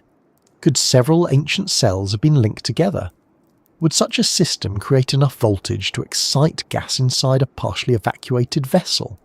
If it could not, the Crookes tube resemblance remains an unusual coincidence. If it could, the discussion becomes more difficult. That is why the Baghdad battery is brought into the story so often. It appears to provide the missing source of current, while the soot question appears to provide a reason for using it. Those two arguments are usually presented together, even though the disputed vessel comes from another region and a different historical period. To see whether they really support the Dendera interpretation, we need to separate what the Baghdad object can demonstrably do from what later reconstructions ask it to do, and then return to the dark temple rooms where the missing soot has become almost as famous as the supposed bulb itself. The Baghdad battery enters this discussion because the Dendera theory has a serious electrical problem. A glass discharge tube, even a small one, needs a source of electrical potential. The carving does not clearly show a generator, and no accepted Egyptian power system has been found. The Baghdad object appears to supply the missing piece because it can be arranged as a simple electrochemical cell. The name makes it sound more certain than it is. Baghdad battery is a modern nickname, not an ancient label found on the object. The best known example is a small ceramic jar containing a copper cylinder and an iron rod, with bitumen used around the opening. It was found near Baghdad, in what is now Iraq, and is generally associated with the Parthian or Sasanian periods, although its original archaeological context was not recorded as carefully as researchers would want today. Nothing written on the jar says that it generated electricity. No instruction manual was found beside it. No surviving wire was attached to the metal pieces. Its purpose remains disputed. The reason the battery interpretation exists is simple. Copper, iron, and an acidic or salty liquid can form an electrochemical cell. When two different metals are placed in an electrolyte, chemical reactions can create a difference in electrical potential.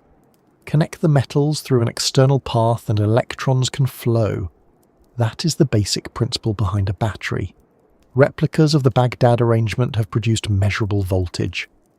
The exact result varies depending on how the replica is built, which liquid is added, how clean the metals are, and where the electrical contacts are placed. Common demonstrations using vinegar, citrus juice, or another electrolyte often produce less than 2 volts from a single jar. The current is usually limited, but the effect is real. A recent reconstruction published in 2026 argued that earlier experiments overlooked details of the object's construction. Alexander Bases proposed that the soldered copper vessel in the porous ceramic jar could form a more complicated electrochemical arrangement than the usual single-cell replica. His version reportedly produced more than 1.4 volts and drove visible electrochemical reactions. That result strengthens the claim that an object built in a similar way can function electrically. It still does not establish that the ancient object was designed or used for that purpose. This difference is easy to miss. An object can perform a function its maker never intended. A lemon can power a small digital clock when fitted with metal strips, but lemons were not developed as electrical equipment. A ceramic pot, copper cylinder, and iron rod can create voltage when an electrolyte is added, but that alone does not prove that ancient craftspeople understood the arrangement as a battery. To establish intentional electrical use, researchers would want signs that the current was collected and applied. They might look for wires, repeated cells connected in series, terminals designed for regular contact, chemical residues from a suitable electrolyte, corrosion patterns consistent with operation, or nearby objects showing the effects of electroplating. Written descriptions of unusual treatments, shocks, metal deposition, or maintenance would also help. The original Baghdad objects do not provide a complete system of this kind. Several possible non-electrical uses have been proposed. The containers may have held scrolls, ritual materials, medicines, or objects connected with religious practice. Similar metal cylinders have been interpreted as protective holders for written texts. One study of the broader group concluded that the finds were more likely connected with magical or ritual activity than electroplating. The debate remains open, partly because the excavation records and surviving evidence are incomplete. Even if we grant that the jar was a battery, another question appears immediately. What was it used for? Electroplating is the most common suggestion. A small current can deposit a thin layer of metal onto another surface when the correct solution and electrodes are used. This could have allowed an artisan to coat a cheaper metal object with gold or silver. The idea sounds plausible until the archaeological details are considered. Ancient metal workers already knew methods of gilding that did not require electricity. They could apply thin gold leaf, use mechanical bonding, work with mercury-based techniques in later periods, or produce surface effects through chemical and thermal processes. An electroplated object would need to be identified through analysis showing a deposit pattern that could not be explained by those established methods. No widely accepted collection of Parthian or Egyptian artifacts has been demonstrated to require electroplating from Baghdad-style cells. Another suggestion is medicine. Several jars connected together might have delivered a mild shock. Ancient practitioners could have interpreted the sensation as a therapeutic or sacred effect. The use of electric fish for medical purposes was known in parts of the ancient world, so the idea that people noticed and used electrical sensations is not unreasonable. A 1993 paper even proposed that Parthian galvanic cells may have been used for analgesia. The proposal remains debated because no direct evidence links the jars to treatment. A small electrical shock, electrochemical treatment, or ritual effect is one thing.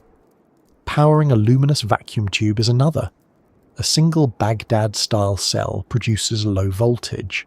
Cells can be connected in series so their voltages add together. 10 cells producing roughly 1 volt each could provide around 10 volts. 100 could provide around 100 volts under favourable conditions. The current and internal resistance of the system would still matter, and the cells would weaken as their chemical reactions progressed. Early discharge tubes generally require much higher voltages than a single chemical jar can provide. The exact requirement depends on the gas pressure, electrode spacing and vessel design. But the system proposed at Dendera would probably need a substantial bank of cells or another method of raising the voltage that would create a noticeable installation. Rows of ceramic jars would need to be prepared and filled. Copper and iron components would have to be produced repeatedly. The cells would need external connections.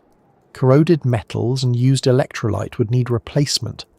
Someone would need to understand which connections increased voltage and which caused the system to fail. The entire assembly would occupy space and require maintenance. No such battery bank is shown in the reliefs. Supporters sometimes identify a box or container near the lotus stem as the power unit, with the long line serving as the cable. The batteries may have been stored inside the box rather than drawn individually. That is possible as an interpretation, but the box does not display the repeated jars, metal contacts, or internal arrangement needed to distinguish it from an ordinary ritual object. A hidden power supply can always be added to a reconstruction. The question is whether the relief or the archaeology requires it. There is also a distance problem. The Baghdad object is Mesopotamian, not Egyptian. It comes from another cultural setting and was not found at Dendera. Egypt and Mesopotamia had long histories of trade, diplomacy, migration, war, and exchange, so the movement of an idea between them would not be impossible. During the Ptolemaic and Roman periods, information and objects travelled across large regions. Possibility is not evidence of transmission. To connect the Baghdad object with Dendera, we would want an intermediate trail. Similar jars might appear along trade routes. Egyptian examples might contain the same arrangement of copper and iron. Texts could mention imported devices or foreign craftspeople. Temple inventories might record groups of ceramic cells, acidic liquids, or metal fittings used together. So far, no accepted chain of evidence links the Mesopotamian jars with the Dendera reliefs. The battery is therefore often used backwards. The carving is first interpreted as an electrical lamp. Because a lamp needs electricity, the Baghdad jar is brought in as a power source. The jar is then considered more likely to be a battery because the Dendera image seems to show something electrical. Each disputed interpretation is used to support the other. That creates a circle rather than an independent confirmation. The careful position is that the Baghdad arrangement can produce electricity. It may even have been designed to do so. If that were proven, it would show that some ancient craftspeople understood a practical electrochemical effect. It would not automatically show that Egyptians used large banks of such cells, created high voltage, evacuated glass tubes, or illuminated the Temple of Hathor electrically. Several major steps remain between a 1-volt cell and a functioning temple lamp. The second part of the argument begins not with an object, but with an absence. Some Egyptian tombs and enclosed temple rooms are said to contain little or no soot. Workers needed light while carving and painting the walls. Torches and smoky lamps should have left dark deposits. If the ceilings remained clean, supporters argue that another source of illumination must have been used. Electric lighting seems to solve the problem neatly. There would be no open flame, so there would be no smoke. Artists could work in underground chambers without covering their paintings in soot. The Dendera relief would then show the very technology that explains the clean walls around it. The claim is memorable because it feels like a practical mystery. Anyone who has held a candle beneath a pale surface has seen black residue appear. A group of workers burning lamps for weeks or months inside a confined tomb should leave something behind. The first difficulty is that no soot in Egyptian tombs is too broad. Soot has been found on many Egyptian walls and ceilings. Conservation researchers describe soot accumulation in ancient Egyptian temples and tombs as a common problem. Although some deposits came from later occupation, cooking, heating, candles, visitors, or early explorers rather than from the original builders. At the Temple of Seti I at Abydos, for example, conservators have studied methods for removing substantial soot layers from painted surfaces. The existence of soot does not tell us exactly who produced it. A chamber may have been used for thousands of years after its original decoration. Christian hermits occupied some ancient sites, local residents sheltered in others. Tourists and explorers carried flames. Modern pollution added more deposits. A black ceiling can contain several periods of human activity mixed together. The reverse is also true. A clean-looking surface does not prove that no flame was used. It may have been cleaned in antiquity or restored in modern times. Soot can adhere unevenly. Deposits may be concentrated above a lamp rather than spread across an entire chamber. Pigment, plaster, airflow, humidity, and the type of fuel can affect how visible the residue remains. The phrase, absence of soot, needs a defined sample. Which room was examined? Which wall? Was the surface cleaned before the study? Were microscopic carbon particles tested? Or did someone simply look at a photograph and decide the ceiling seemed clean? Was the chamber continuously used, briefly entered, or decorated before it was fully enclosed? Without answers to those questions, the absence is difficult to interpret. There is strong archaeological evidence that Egyptians used oil lamps. Pottery lamps survive, including examples from Egyptian tombs. Chemical studies of residues from archaeological lamps in Egypt have identified several possible illuminants, including plant oils and animal fats. Researchers have compared the ancient residues with oils burned in replica lamps, showing that Egyptians had access to a range of fuels rather than one universally smoky substance. Documents from the workers' village of Deir el-Medina provide an even more direct connection. Ostraca record the distribution of yarn for lamp wicks. These were the people associated with the cutting and decoration of royal tombs in the Theban area. The records do not describe electrical equipment. They describe a practical supply needed for flame lighting. That evidence does not tell us exactly how every chamber was illuminated, but it makes oil lamps the obvious starting point. Workers had lamps, received wick material, and used combustible oils and fats. We do not need to infer their existence from a carving, because the physical and written evidence already exists. A well-managed oil lamp can burn more cleanly than a crude torch. Smoke is often caused by incomplete combustion. If a wick is too long, poorly trimmed, or supplied with more fuel than the flame can burn efficiently, it produces more soot. A small controlled flame with a suitable wick and clean vegetable oil can create much less visible smoke. This does not mean an oil lamp is completely soot-free. It means the amount can be low enough that deposits are not obvious across every surface. Workers could trim the wick, position lamps away from finished paintings, and clean the wall before applying pigment.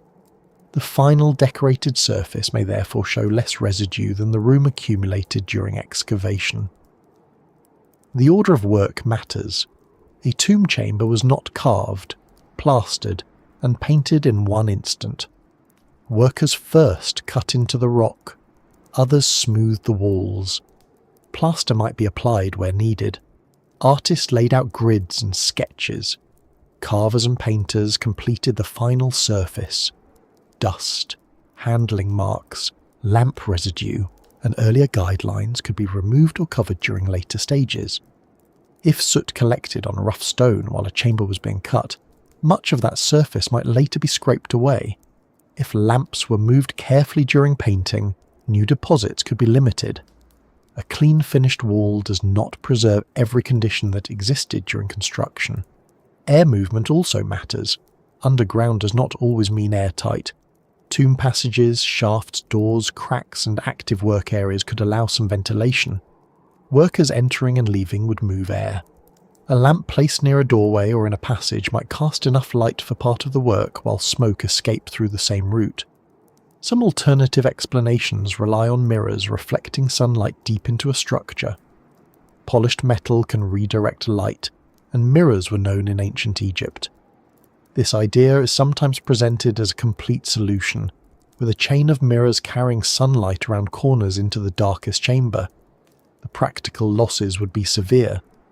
Ancient metal mirrors were not as reflective as modern glass mirrors with specialized coatings. Every reflection would lose brightness. Dust, surface imperfections, changing sun angles and narrow passages would make alignment difficult. Reflected sunlight may have assisted in suitable locations, particularly near entrances or along a simple line of sight, but it is unlikely to explain every deep and irregular space by itself. Fortunately, it does not need to. Ancient workers could use more than one method. Daylight might serve near an opening, reflected light might extend it. Oil lamps could be carried farther inside. Work schedules could favour certain times of day. Final surfaces could be cleaned. Practical solutions rarely need to be elegant enough for a modern documentary diagram. The Dendera crypts raise their own questions. They are narrow and enclosed, and some would have been uncomfortable working environments. Yet the reliefs did not necessarily require years of continuous illumination after the chambers were completed. A limited number of skilled workers could have carved them with portable lamps. Once the work was finished, the rooms may have been entered only occasionally to store or retrieve sacred objects. A small amount of lamp use leaves a different record from a permanently illuminated hall. The electrical theory sometimes assumes the Dendera device was needed because an oil flame would consume too much oxygen in a confined crypt. A flame does use oxygen, but workers also use oxygen. Any chamber occupied long enough for carving would require some exchange of air regardless of the light source. An electrical lamp would not solve the need for ventilation for the people inside. If the chamber was so sealed that a small oil lamp could not burn safely, it was also too sealed for artisans to work comfortably for long periods.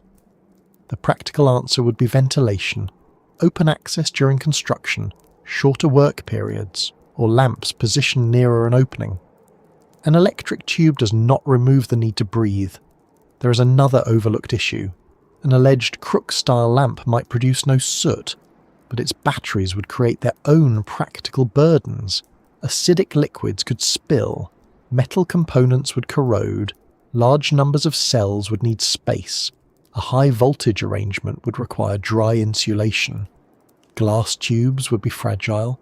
The system might be more difficult to use in a narrow stone chamber than a simple lamp carried in one hand. The technology would also leave characteristic waste.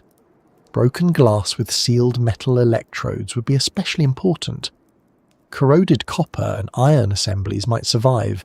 Ceramic jars used repeatedly with electrolytes could show residues. Workshops might contain failed tubes, glassworking debris, or specialized fittings. No accepted collection of such material has been recovered from Dendera. This does not eliminate every speculative possibility. Valuable metal could be recycled. Glass could break into pieces later classified as ordinary debris. Temple specialists may have guarded the equipment and removed it when political conditions changed. Rare technologies can disappear. The argument becomes weaker each time another unsupported event must be added. First, the device must exist. Then its manufacturing equipment must vanish. Its power system must be imported or hidden. Its written records must be lost or encoded. Its broken components must be recycled or overlooked. The lack of soot must then be treated as the remaining trace. A theory should not be rejected because it requires several steps. Complex events happen. The problem arises when every missing piece is explained only after the fact. The soot question is still worth studying scientifically. Researchers could sample ceilings and walls in selected chambers. They could distinguish carbon from lamps, later fires, biological growth, pollution, and restoration materials. They could compare finished painted surfaces with unfinished areas. They could model airflow and test replica lamps using fuels identified in archaeological residues. Such research would tell us how much soot ancient lighting methods were likely to produce under realistic conditions. It might show that particular rooms could be used for long periods with minimal deposits. It might also identify spaces where ordinary lamps created more contamination than expected. What it cannot do alone is prove electric light. Suppose a carefully studied crypt contains no measurable combustion residue. That would rule out some forms of prolonged flame use in that exact location. it would not identify the replacement. Workers may have completed part of the carving before enclosure. They may have used light from an opening, reflective surfaces, short lamp sessions followed by cleaning, or a lighting method that has not been considered. Absence narrows the possibilities, but it does not select electricity automatically. Suppose soot is found. That would show that flames were used at some point, but it would not identify the date or rule out a ceremonial electrical object. Later, occupants may have produced the deposit. Both sides therefore need more than a single black or clean patch on a ceiling. The Baghdad battery and the soot argument are most persuasive when presented quickly. One ancient object can create electricity. One Egyptian image resembles a tube. Some rooms appear clean. Put the three together, and a lost lighting system seems to emerge. Slow the argument down and the gaps become visible. The jar may or may not have been a battery. If it was, a single unit produced limited voltage. No established battery bank connects it with Dendera. The relief may resemble a discharge tube, but it lacks clear electrodes, a vacuum system, and a power supply. Oil lamps and wick records are directly attested in Egypt. Some ancient surfaces contain soot, while clean surfaces can result from several practical conditions. The electrical interpretation remains possible at the level of imagination and experimental reconstruction. It remains unproven at the level of archaeology. There is still one part of the case that deserves separate attention. The Dendera carvings are not all identical. The serpent changes position, the enclosure changes length, the supports are rearranged, and some connections appear clearer in one relief than another. Supporters argue that these variations are exactly what we would expect if the walls record several devices or different operating states. Egyptologists answer that variation is normal when the same god is shown under different ritual forms. The disagreement cannot be resolved by discussing one famous image. Every relief has to be compared with the others, including the details that do not fit neatly into either explanation. That comparison may reveal whether the changes follow electrical function, religious grammar, available wall space, or a mixture of all three. Those differences matter because a theory built around one carefully chosen image can survive by ignoring everything outside the frame. A theory tested against the complete set has less room to move. Every serpent, support, figure, inscription, and change in orientation has to fit the same explanation. If one version is supposed to show a lamp, the related versions should either show the same lamp or reveal a clear reason for changing it. Popular presentations usually begin with the most bulb-like relief. It is long, horizontal, and easy to compare with a glass discharge tube. The serpent runs through the enclosed form. The lotus sits at one end. The djed pillar stands near the other. A supporting figure appears beneath it.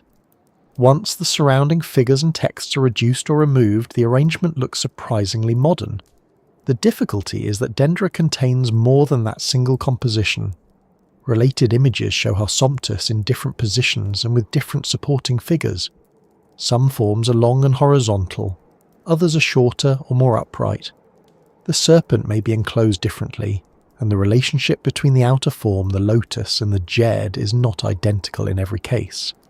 Published descriptions of the crypt decoration treat these scenes as representations of sacred objects and divine manifestations associated with Harsomptus, not as repeated copies of one physical appliance.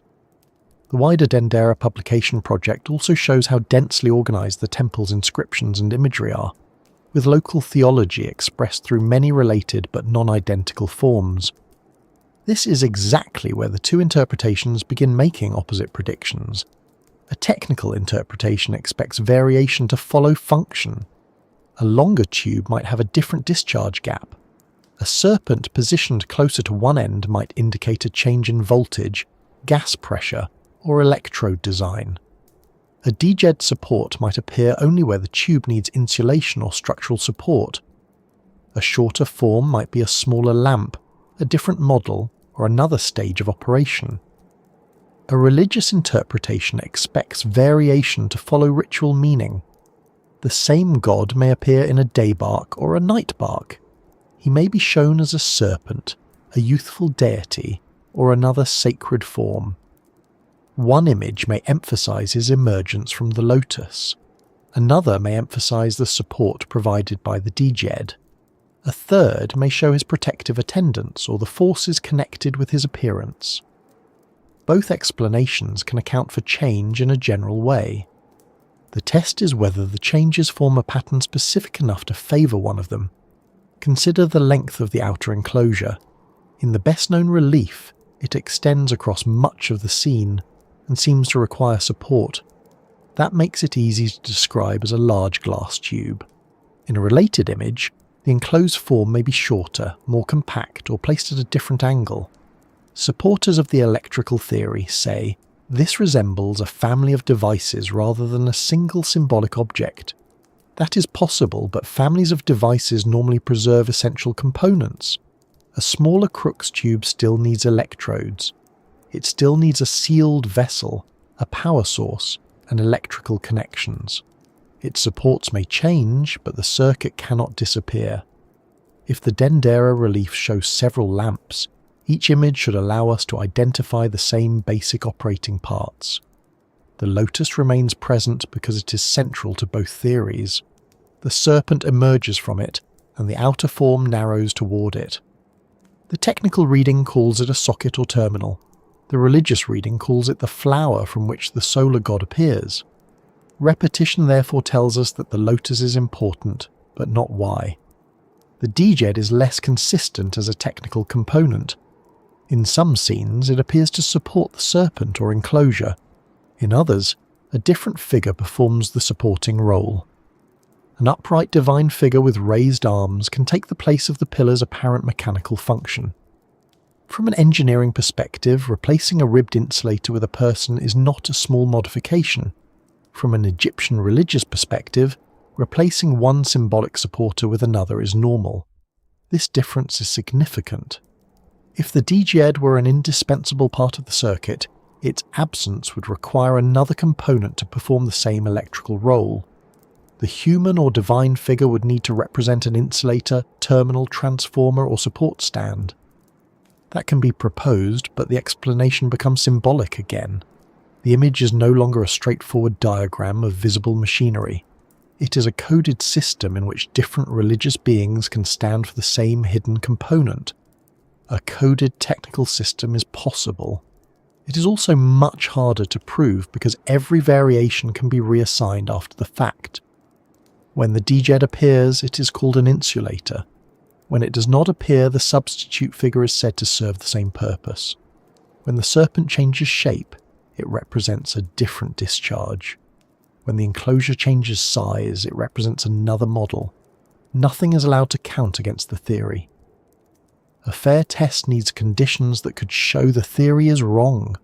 One approach would be to reconstruct each relief independently.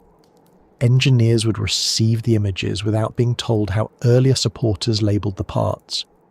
They would identify every component required for operation and mark where it appears. They would then calculate whether the proposed device could work using the depicted connections. If the same hidden circuit emerged from each relief, that would be interesting.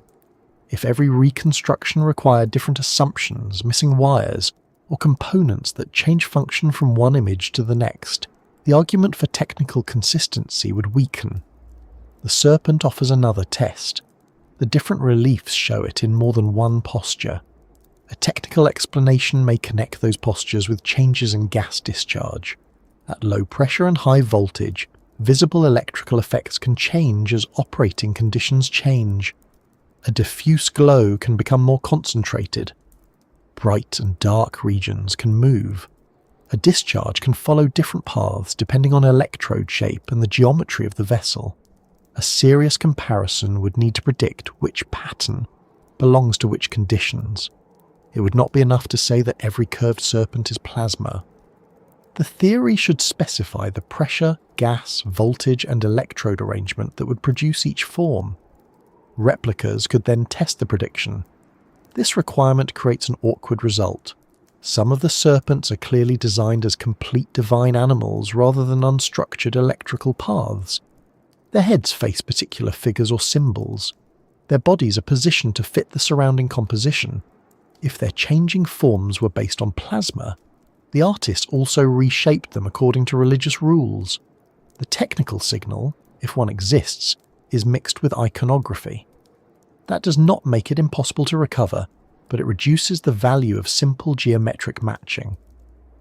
An AI system may calculate that one serpent sits closer to the centre of the oval than another. It cannot assume the difference resulted from voltage rather than from the artist's need to give the serpent room to face a deity. The boats shown with the scenes are also important. Egyptian descriptions connect the Harsomtus forms with solar barks. The sun's daily and nightly journeys were represented through different boats, crews, and divine settings. François Domas described the crypt images as cosmological representations in which the serpent emerges from the lotus and is revealed with the assistance of the day or night bark and its divine crew. In simplified electrical diagrams, the bark is often treated as a cable, base, platform, or decorative element. This creates a selection problem. The features that resemble modern hardware are given technical functions. Features that are strongly Egyptian are left as religious decoration. The relief is then described as a machine surrounded by mythology. That hybrid interpretation might be correct, but it must explain why the machine is inseparable from the bark. If the long line is a cable, why does it also form part of a vessel identified in the inscription? If the device rests on a platform, why is that platform consistent with solar imagery elsewhere? If the scene contains both engineering and ritual symbolism, what evidence separates one layer from the other? The inscriptions provide the most direct way to address this.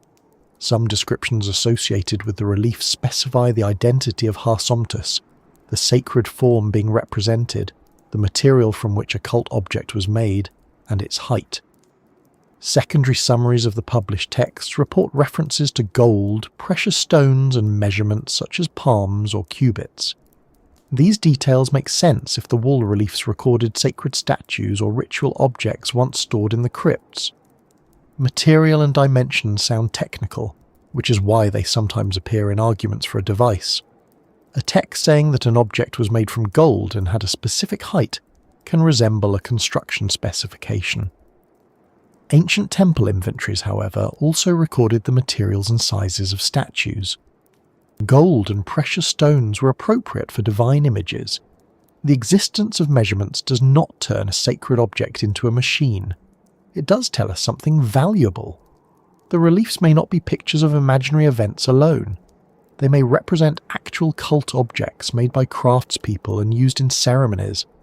Those objects could have taken the form shown on the wall: a lotus, serpent, enclosure, bark, and supports assembled from valuable materials. That possibility can explain why the images have repeated proportions. Craftspeople may have produced physical statues according to controlled designs. The reliefs could record those objects at different scales or in paired ritual forms. Their consistency would then be real and technical in the ordinary sense of skilled manufacture, while their purpose remained religious. This middle explanation is often overlooked because the debate is presented as mythology against technology. A cult statue is both. It is a religious object made through technical processes. It requires plans, materials, joints, supports, and trained workers. Its parts may be measured carefully. It may have internal structures that are not visible from outside. None of that requires electricity. The crypt setting supports the storage of valuable ritual objects. Dendera's decorated crypts are understood as protected spaces within the temple, and descriptions of the reliefs connect them with divine images used in festivals and renewal ceremonies. If the original objects were made with gold and precious stones, their disappearance is not surprising. Valuable materials were reused, stolen, melted down, or removed during later periods. The loss of the objects creates room for both sides to speculate. Egyptologists reconstruct them as cult statues from the inscriptions and iconography. electrical supporters imagine functional lamps hidden inside symbolic forms. Since the originals no longer survive, neither model can be placed beside the wall relief for direct comparison. The inscriptions still favour the cult object interpretation because they identify gods, ritual images, barks, and sacred materials. They do not provide operating instructions, electrical terminology, or maintenance procedures. Supporters answer that the technical knowledge was encoded or restricted. That remains possible, but it adds a claim not required by the text itself. The placement of figures around the reliefs creates another pattern. Kneeling beings, supporting gods, guardians, and knife-bearing figures are arranged according to the needs of the sacred scene. Their presence varies because each composition emphasizes a different relationship. A technical theory can reinterpret them as workers, warning signs, insulators, or protective devices, but those roles do not remain stable. One figure holding knives is especially revealing. In popular reconstructions, the knives are sometimes explained as a warning about dangerous voltage. Yet Egyptian protective beings commonly carried knives against enemies and harmful forces. If the same kind of figure appears in other non-electrical religious scenes, the warning label interpretation loses much of its force. A useful AI comparison would search the entire temple and a large collection of Egyptian reliefs for the same figures. If knife-bearing guardians repeatedly appear beside shrines, divine births, and underworld scenes with no bulb-like object, then their role at Dendera is probably religious. If they appeared only around the supposed devices, the safety warning idea would become more interesting. The same method could test the DJed. Instead of comparing it first with modern insulators, the system should compare every DJed representation at Dendera and other temples. How often does it have arms? What does it support? Which inscriptions accompany it? Does its shape change according to ritual context? A rare engineering interpretation should only be introduced after the normal range of the symbol is understood. This is where machine analysis could genuinely improve the discussion. A person may select a few images that support a preferred conclusion. A well-designed program can examine thousands. It can record how often a serpent emerges from a lotus, how often a DJed has arms, how often an oval enclosure surrounds a deity, and how those features are distributed across periods and locations. The result would need a good data set. Many Egyptian monuments are damaged. Photographs differ in quality. Museum catalogues use inconsistent labels. Some reliefs are available only through old drawings. Hieroglyphic captions may be incomplete. An AI can count patterns accurately only after people decide what counts as the same pattern. A second test would compare the reliefs with a broad range of modern objects rather than with Crookes tubes alone. The outer form might resemble a vacuum tube, but it may also resemble a flower bud, seed pod, womb, balloon, bottle, biological membrane, or ritual container. If the model is asked to rank similarities across hundreds of object classes, the tube may or may not remain the closest match. Even a close visual match would not identify historical contact. Two unrelated objects can share a shape because they solve different problems. A fish and a submarine are both streamlined. A bird's wing and an aircraft wing share functional geometry. A lotus bud and a glass bulb can both be long, rounded, and narrow at the base without one being derived from the other. The Dendera case is more striking because several parts seem to match at once. The outer form resembles glass. The serpent resembles a discharge. The lotus resembles a socket. The DJed resembles an insulator. The stem resembles a cable. Multiple correspondences feel less likely to be accidental. They are not fully independent correspondences, though.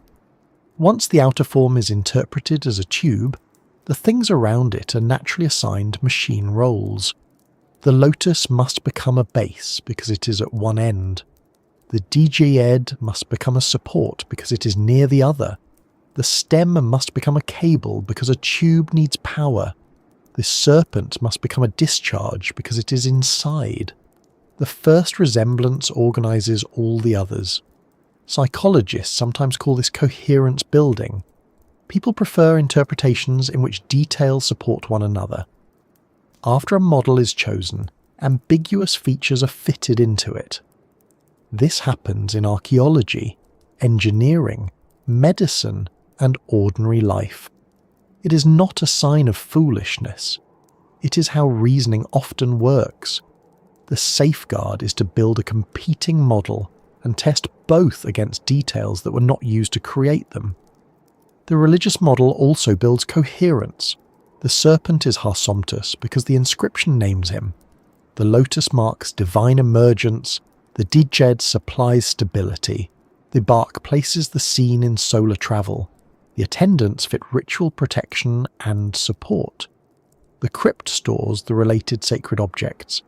The difference is that this model connects the scene with a much larger body of Egyptian texts and images. Its components have established meanings outside Dendera. The technical model depends more heavily on resemblance to devices developed much later, and on archaeological equipment that has not been found. The variations therefore matter, but not in the way dramatic summaries usually suggest. They do not automatically prove multiple lamp designs. They show that the artists were not copying one picture mechanically. They were working within a structured system that allowed controlled change. That system could be theological, material, ceremonial, or partly technical. The inscriptions strongly support the first three. The visible geometry leaves a small opening for the fourth, but it does not tell us how large that opening should be. The most convincing technical result would be a pattern that Egyptian iconography cannot explain. Perhaps the changing serpent positions would match experimentally measured discharge states in the same order. Perhaps the ratios of the enclosures would correspond with pressure and voltage requirements. Perhaps a repeated connection would appear in every version even when it had no obvious symbolic purpose. Perhaps material traces from the crypt would support electrical operation. The circulating summaries of AI analysis have not provided that full demonstration. What they offer is an invitation to compare the images more closely, which is useful but much less decisive than announcing that a machine has solved the mystery. What remains is not whether one carving looks like a bulb. It does. The issue is how much evidential weight that resemblance can carry after the inscriptions, ritual context, missing hardware, engineering requirements, and controlled variations are considered together. That leaves us between an immediate rejection and a declaration that the case has been solved, which is exactly where the last part of the investigation must begin. With the strongest argument for ancient electricity, the strongest argument against it, and the question of what the evidence actually allows us to conclude. The strongest argument for ancient electricity begins with the complete arrangement rather than any single symbol. A long enclosed form surrounds a serpent. The enclosure narrows into a lotus at one end and approaches a ribbed pillar at the other. A line extends away from the lotus. Figures support the object and stand beside it. Several related versions appear in restricted rooms beneath the Temple of Hathor. Some dark Egyptian interiors appear to show less soot than many people expect. An ancient vessel from Mesopotamia can be reconstructed as a simple electrical cell. Early vacuum tubes produced visible effects that resemble a glowing line inside a glass container. Taken together, those details create a case that feels more substantial than a passing resemblance.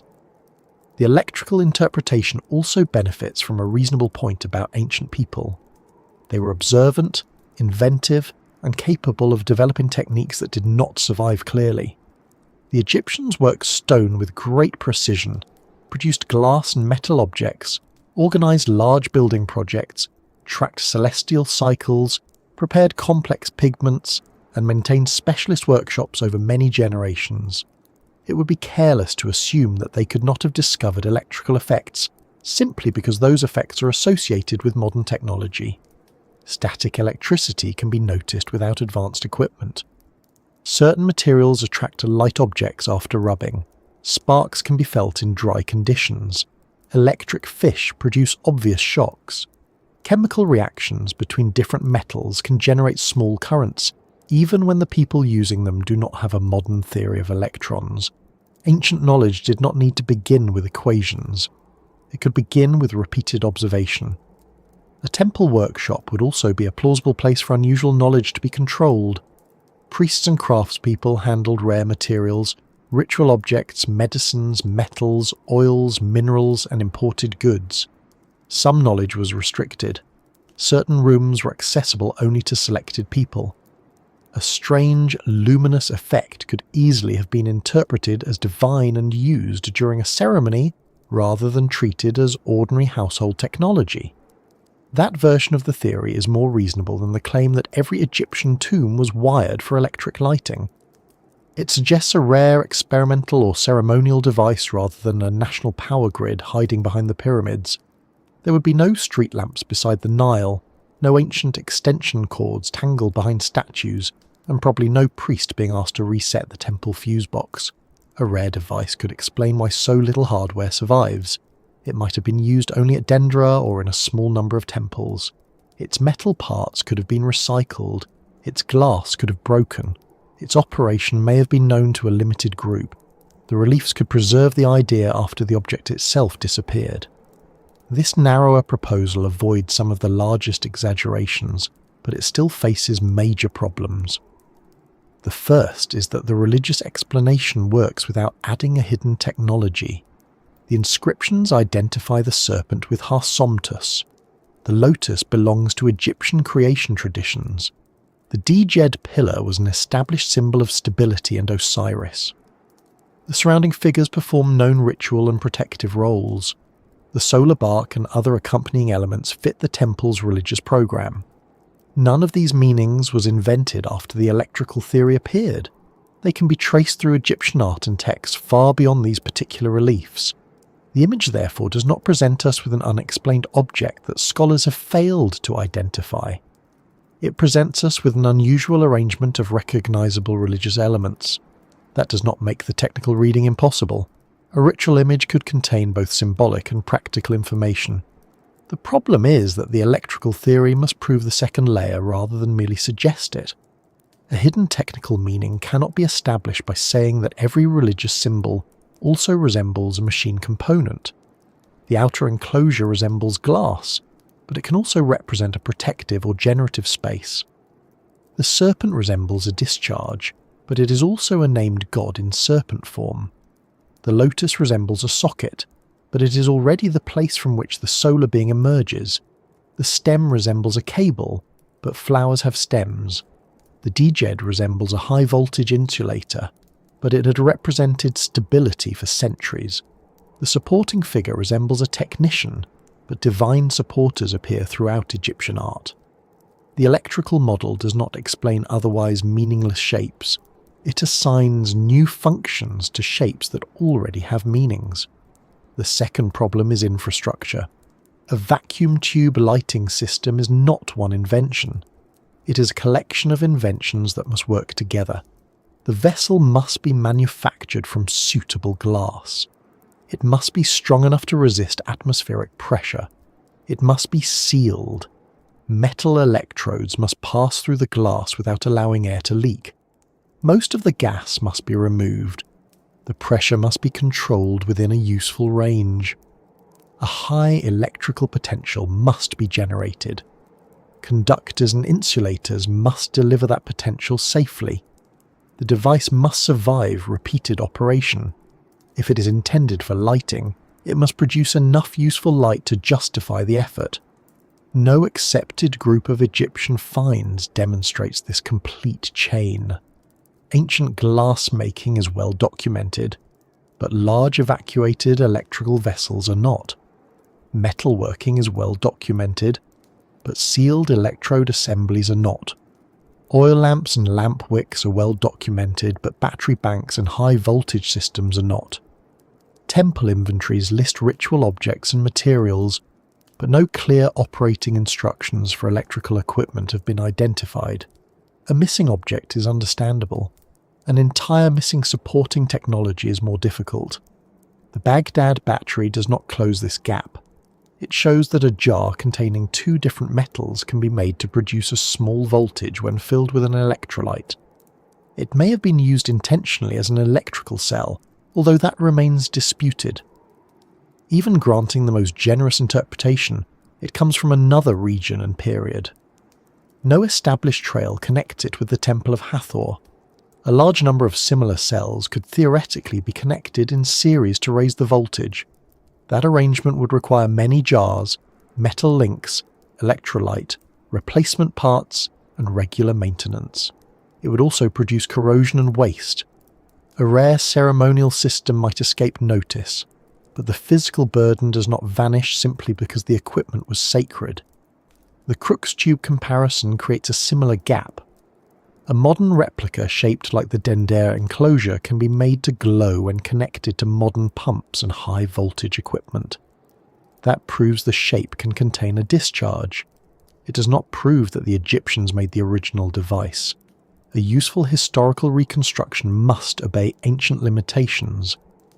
The glass, seals, electrodes, pump, wiring, insulation, and power supply should all be made using materials and methods reasonably available at the time. The device should operate without a hidden modern transformer beneath the table. Otherwise, the experiment demonstrates modern engineering in an Egyptian costume. The soot argument is weaker than it first appears. Some Egyptian interiors do contain soot. Other surfaces appear relatively clean. Flame deposits can vary according to the fuel, wick, ventilation, placement of the lamp, duration of use, cleaning, and stage of construction. A chamber carved under lamplight may later be scraped, plastered, painted, and cleaned. The finished wall does not necessarily preserve the conditions that existed while the rough stone was being cut. Oil lamps are supported by direct evidence. Lamps survive. Wick materials appear in records connected with tomb workers. Fuel residues have been studied. These ordinary objects may be less exciting than a hidden electrical system, but they have the advantage of actually being present. The lack of obvious soot in a particular room can still be investigated. It may tell us that large smoky torches were not used there for long periods. It may show that the workers managed their lamps carefully. It may reveal later cleaning or restoration. What it cannot do is point directly to electricity without supporting electrical remains. The alleged AI analysis does not alter that standard. Artificial intelligence can identify patterns, trace outlines, compare proportions, and organize a large visual data set. It may notice that the serpent remains inside the enclosure, that the lotus consistently occupies one end, or that the djed appears near another. Those observations can help researchers formulate better questions. The system cannot turn resemblance into historical fact. It cannot recover missing archaeological context from pixels. It cannot determine whether a repeated ratio comes from engineering requirements, artistic convention, or the shape of the available wall. It cannot verify an ancient vacuum without a physical sample. It cannot establish electrical use because a modern device appears in its training data and looks similar. The wording of the AI result matters as well. There is a large difference between saying, the relief has features visually consistent with a discharge tube, and saying, the relief depicts a discharge tube. The first statement describes resemblance. The second makes a historical claim. Consistent with is often misunderstood as confirmed by. Many things are consistent with several explanations at once. A wet pavement is consistent with rain, a street cleaning vehicle, a leaking pipe, or someone washing the front step with impressive enthusiasm. The condition is real. The cause still needs to be identified. The Dendera carvings are consistent with the shape of a vacuum tube in several visible ways. They are also consistent with Egyptian religious iconography in far more contextual ways. The second interpretation has inscriptions, parallel symbols, temple function, ritual practice, and known artistic conventions behind it. The first has visual similarity, possible ancient electrochemical knowledge, disputed lighting questions, and a large amount of missing equipment. This does not make the electrical possibility worthless. It places it at the correct level. It is a hypothesis. A good hypothesis should produce evidence that can be tested. The Dendera electrical theory would become much stronger if archaeologists found glass fragments with sealed metal feed-throughs. A group of Egyptian ceramic cells connected by corroded conductors would matter. Residues showing repeated use of electrolytes near the crypts would matter. A device capable of creating a partial vacuum would matter. A technical text describing the preparation, repair, or operation of luminous vessels would matter. Microscopic traces could also help. Electrical arcing can leave characteristic damage on metals. High voltage operation can alter surfaces. Glass exposed to repeated discharge may show particular effects. If suitable objects were found in a secure Egyptian context, laboratory analysis could test them. The inscriptions might contain clues as well, but they would need to be read through established language rather than translated freely into modern electrical terms. A phrase about divine radiance is not enough. Researchers would look for repeated references to materials, assembly, activation, replacement, danger, or performance that make better sense as practical instructions than as ritual language. The theory should also explain where the technology came from and where it went. Did Egyptian craftspeople discover it independently? Was it imported? Was it limited to one temple? Why did Greek and Roman observers not describe it clearly? Why did later engineers have to rediscover vacuum science through centuries of experimentation? Secrecy can answer some of those questions, but secrecy is not evidence by itself. It should be supported by signs that knowledge was deliberately restricted, such as coded records, controlled workshops, or devices stored in protected spaces. The Dendera crypts provide a suitable setting, but a suitable setting is only one part of the case. The religious interpretation also has questions to answer. Specialists should continue examining why the enclosure has that particular shape, why several forms vary, how the original cult objects were constructed, and how the relevant inscription should be translated. Saying it is symbolic should not become a way of avoiding detail. Symbols have histories, rules, and specific meanings. A strong archaeological explanation should account for the same visual precision that attracts the technical theory. If the reliefs represented physical cult statues, researchers can ask how those statues were assembled, what materials they used, how large they were, how they were stored, and how they appeared during ceremonies. A reconstructed sacred object may explain the apparent tube, support, base, and repeated proportions without requiring electricity. It is possible that the original object looked even more bulb-like than the carving. A gilded serpent may have extended from a lotus inside a translucent or open framework. Precious stones could have reflected lamplight. Polished metal might have created a striking glow during a ritual. An observer unfamiliar with the theology might have thought the object looked technological even when its effect came from ordinary light and skilled craftsmanship. That possibility reminds us that religious object does not mean crude or visually simple. Temple artisans were capable of creating complicated objects designed to move, shine, reflect, open, close, or be carried in processions. Sacred theatre can use engineering without using electricity. A figure of a god might contain joints. A shrine might use hidden pivots. Doors, ropes, counterweights, mirrors, incense, sound, and controlled access could create powerful effects. Priests did not need vacuum tubes to make a dark temple chamber feel extraordinary. The choice is therefore not between brilliant ancient engineers and unimaginative priests. The priest worked with engineers, craftspeople, scribes, metalworkers, and artists. Egyptian religion was expressed through material skill. The Dendera reliefs may preserve a highly technical sacred object, even if that object never produced an electrical discharge. Why then does the bulb interpretation remain so attractive? Part of the answer is familiarity. Most modern viewers recognize a bulb more easily than a local form of harsomtus. We understand wires, sockets, tubes, and insulators.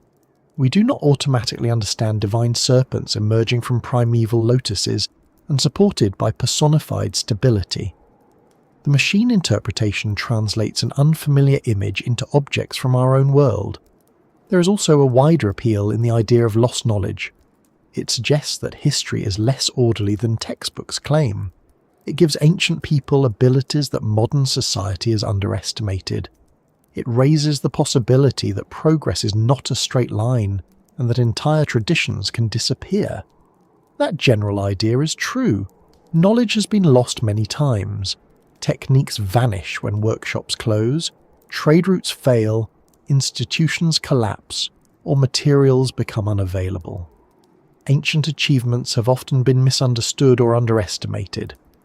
Recognizing that fact does not mean every proposed lost technology existed. Openness should lead to careful investigation, not lower standards. The phrase, "beautiful coincidence," may also be too dismissive. The resemblance does not need to be a meaningless accident. A serpent inside an elongated divine enclosure and a discharge inside a glass tube can look similar, because both involve a bright or active form within a boundary. Human beings often use similar shapes to represent containment, emergence, movement, and energy. The artists at Dendera and the makers of Crookes tubes were solving different problems, but visual overlap can arise from shared geometry. Long objects have ends. Enclosures need boundaries. Internal movement follows the available space. Supports appear where forms need to be held. These relationships can create similarity without historical connection. The serpent adds another natural connection. Electrical discharges move in ways people describe as snake-like. Serpents were already associated with power, danger, renewal, and divine force. If modern viewers see plasma in the carving, they may be responding to the same visual qualities that made the serpent an effective ancient symbol. That is more interesting than saying the relief means nothing technical at all. It shows how a strong symbol can continue to resemble later discoveries, even when the original meaning was different. After weighing the evidence, the most responsible conclusion is that the Dendera reliefs do not prove ancient Egyptian electric lighting. The accepted religious interpretation has stronger textual and archaeological support. The Crookes tube comparison is visually striking but incomplete as engineering. The Baghdad battery remains disputed and cannot supply the missing infrastructure by itself. The soot question has several ordinary explanations and does not require electricity. The alleged AI analysis may identify real patterns, but it does not replace physical evidence or expert examination. The possibility of an unusual ritual device remains open in a limited sense. The reliefs may represent physical cult objects whose construction is not fully understood. Those objects may have used reflective materials, controlled light, or other practical effects. An electrical role cannot be declared impossible in the strictest sense, because future discoveries can change archaeological conclusions. At present, it remains suggestive rather than demonstrated. That may feel less satisfying than a clear announcement that the mystery has been solved. It is also more useful. A careful conclusion tells researchers what evidence is missing and what future work could test the idea. A confident claim based on resemblance only gives us a dramatic answer before the investigation is complete. There is no need to remove the mystery from Dendera. The real scene is already remarkable. In a restricted temple crypt, ancient artists carved a divine serpent emerging from a lotus inside an unusual enclosure, supported by figures and symbols that carried thousands of years of religious meaning. The image was connected with sacred objects, controlled rituals, and a detailed account of creation and renewal. Centuries later, viewers who had seen glass tubes and electric light looked at the same carving and recognized something entirely different. The relief did not change. The world around it did. Perhaps that is the most useful result of looking at Dendera through artificial intelligence. The exercise shows how strongly interpretation depends on the patterns we bring with us. An Egyptologist sees Harsomptus. An electrical engineer sees a discharge tube. A computer model can produce either answer depending on its data and instructions. The stone remains patient while everyone argues beside it. So where does that leave you? Do you think the similarities are too organized to be accidental? Do the serpent, lotus, base, and repeated forms suggest that the artist recorded a real device? Or does the religious context explain the image without requiring a technology for which no supporting equipment has been found? You do not need to decide tonight. Some questions are worth keeping open, especially when the evidence is incomplete. The important thing is to separate possibility from proof and curiosity from certainty. If you found this investigation interesting, you can leave your interpretation in the comments. Tell me which detail you find most convincing and which part of the theory gives you the most doubt. You can also like the video and subscribe if you enjoy calm examinations of archaeology, science, and unusual claims that deserve more than a quick yes or no. For now, the Dendera serpent remains where it has been for centuries, enclosed in stone, emerging from its lotus, supported by the Jed, and waiting for each new generation to decide what it sees. The temple is quiet again. The lamps, whatever form they once took, have gone out. And whether the relief records divine creation, forgotten technology, or a visual resemblance created across two very different ages, the evidence can rest for tonight. Sleep well, fellow traveller, wherever you are listening from.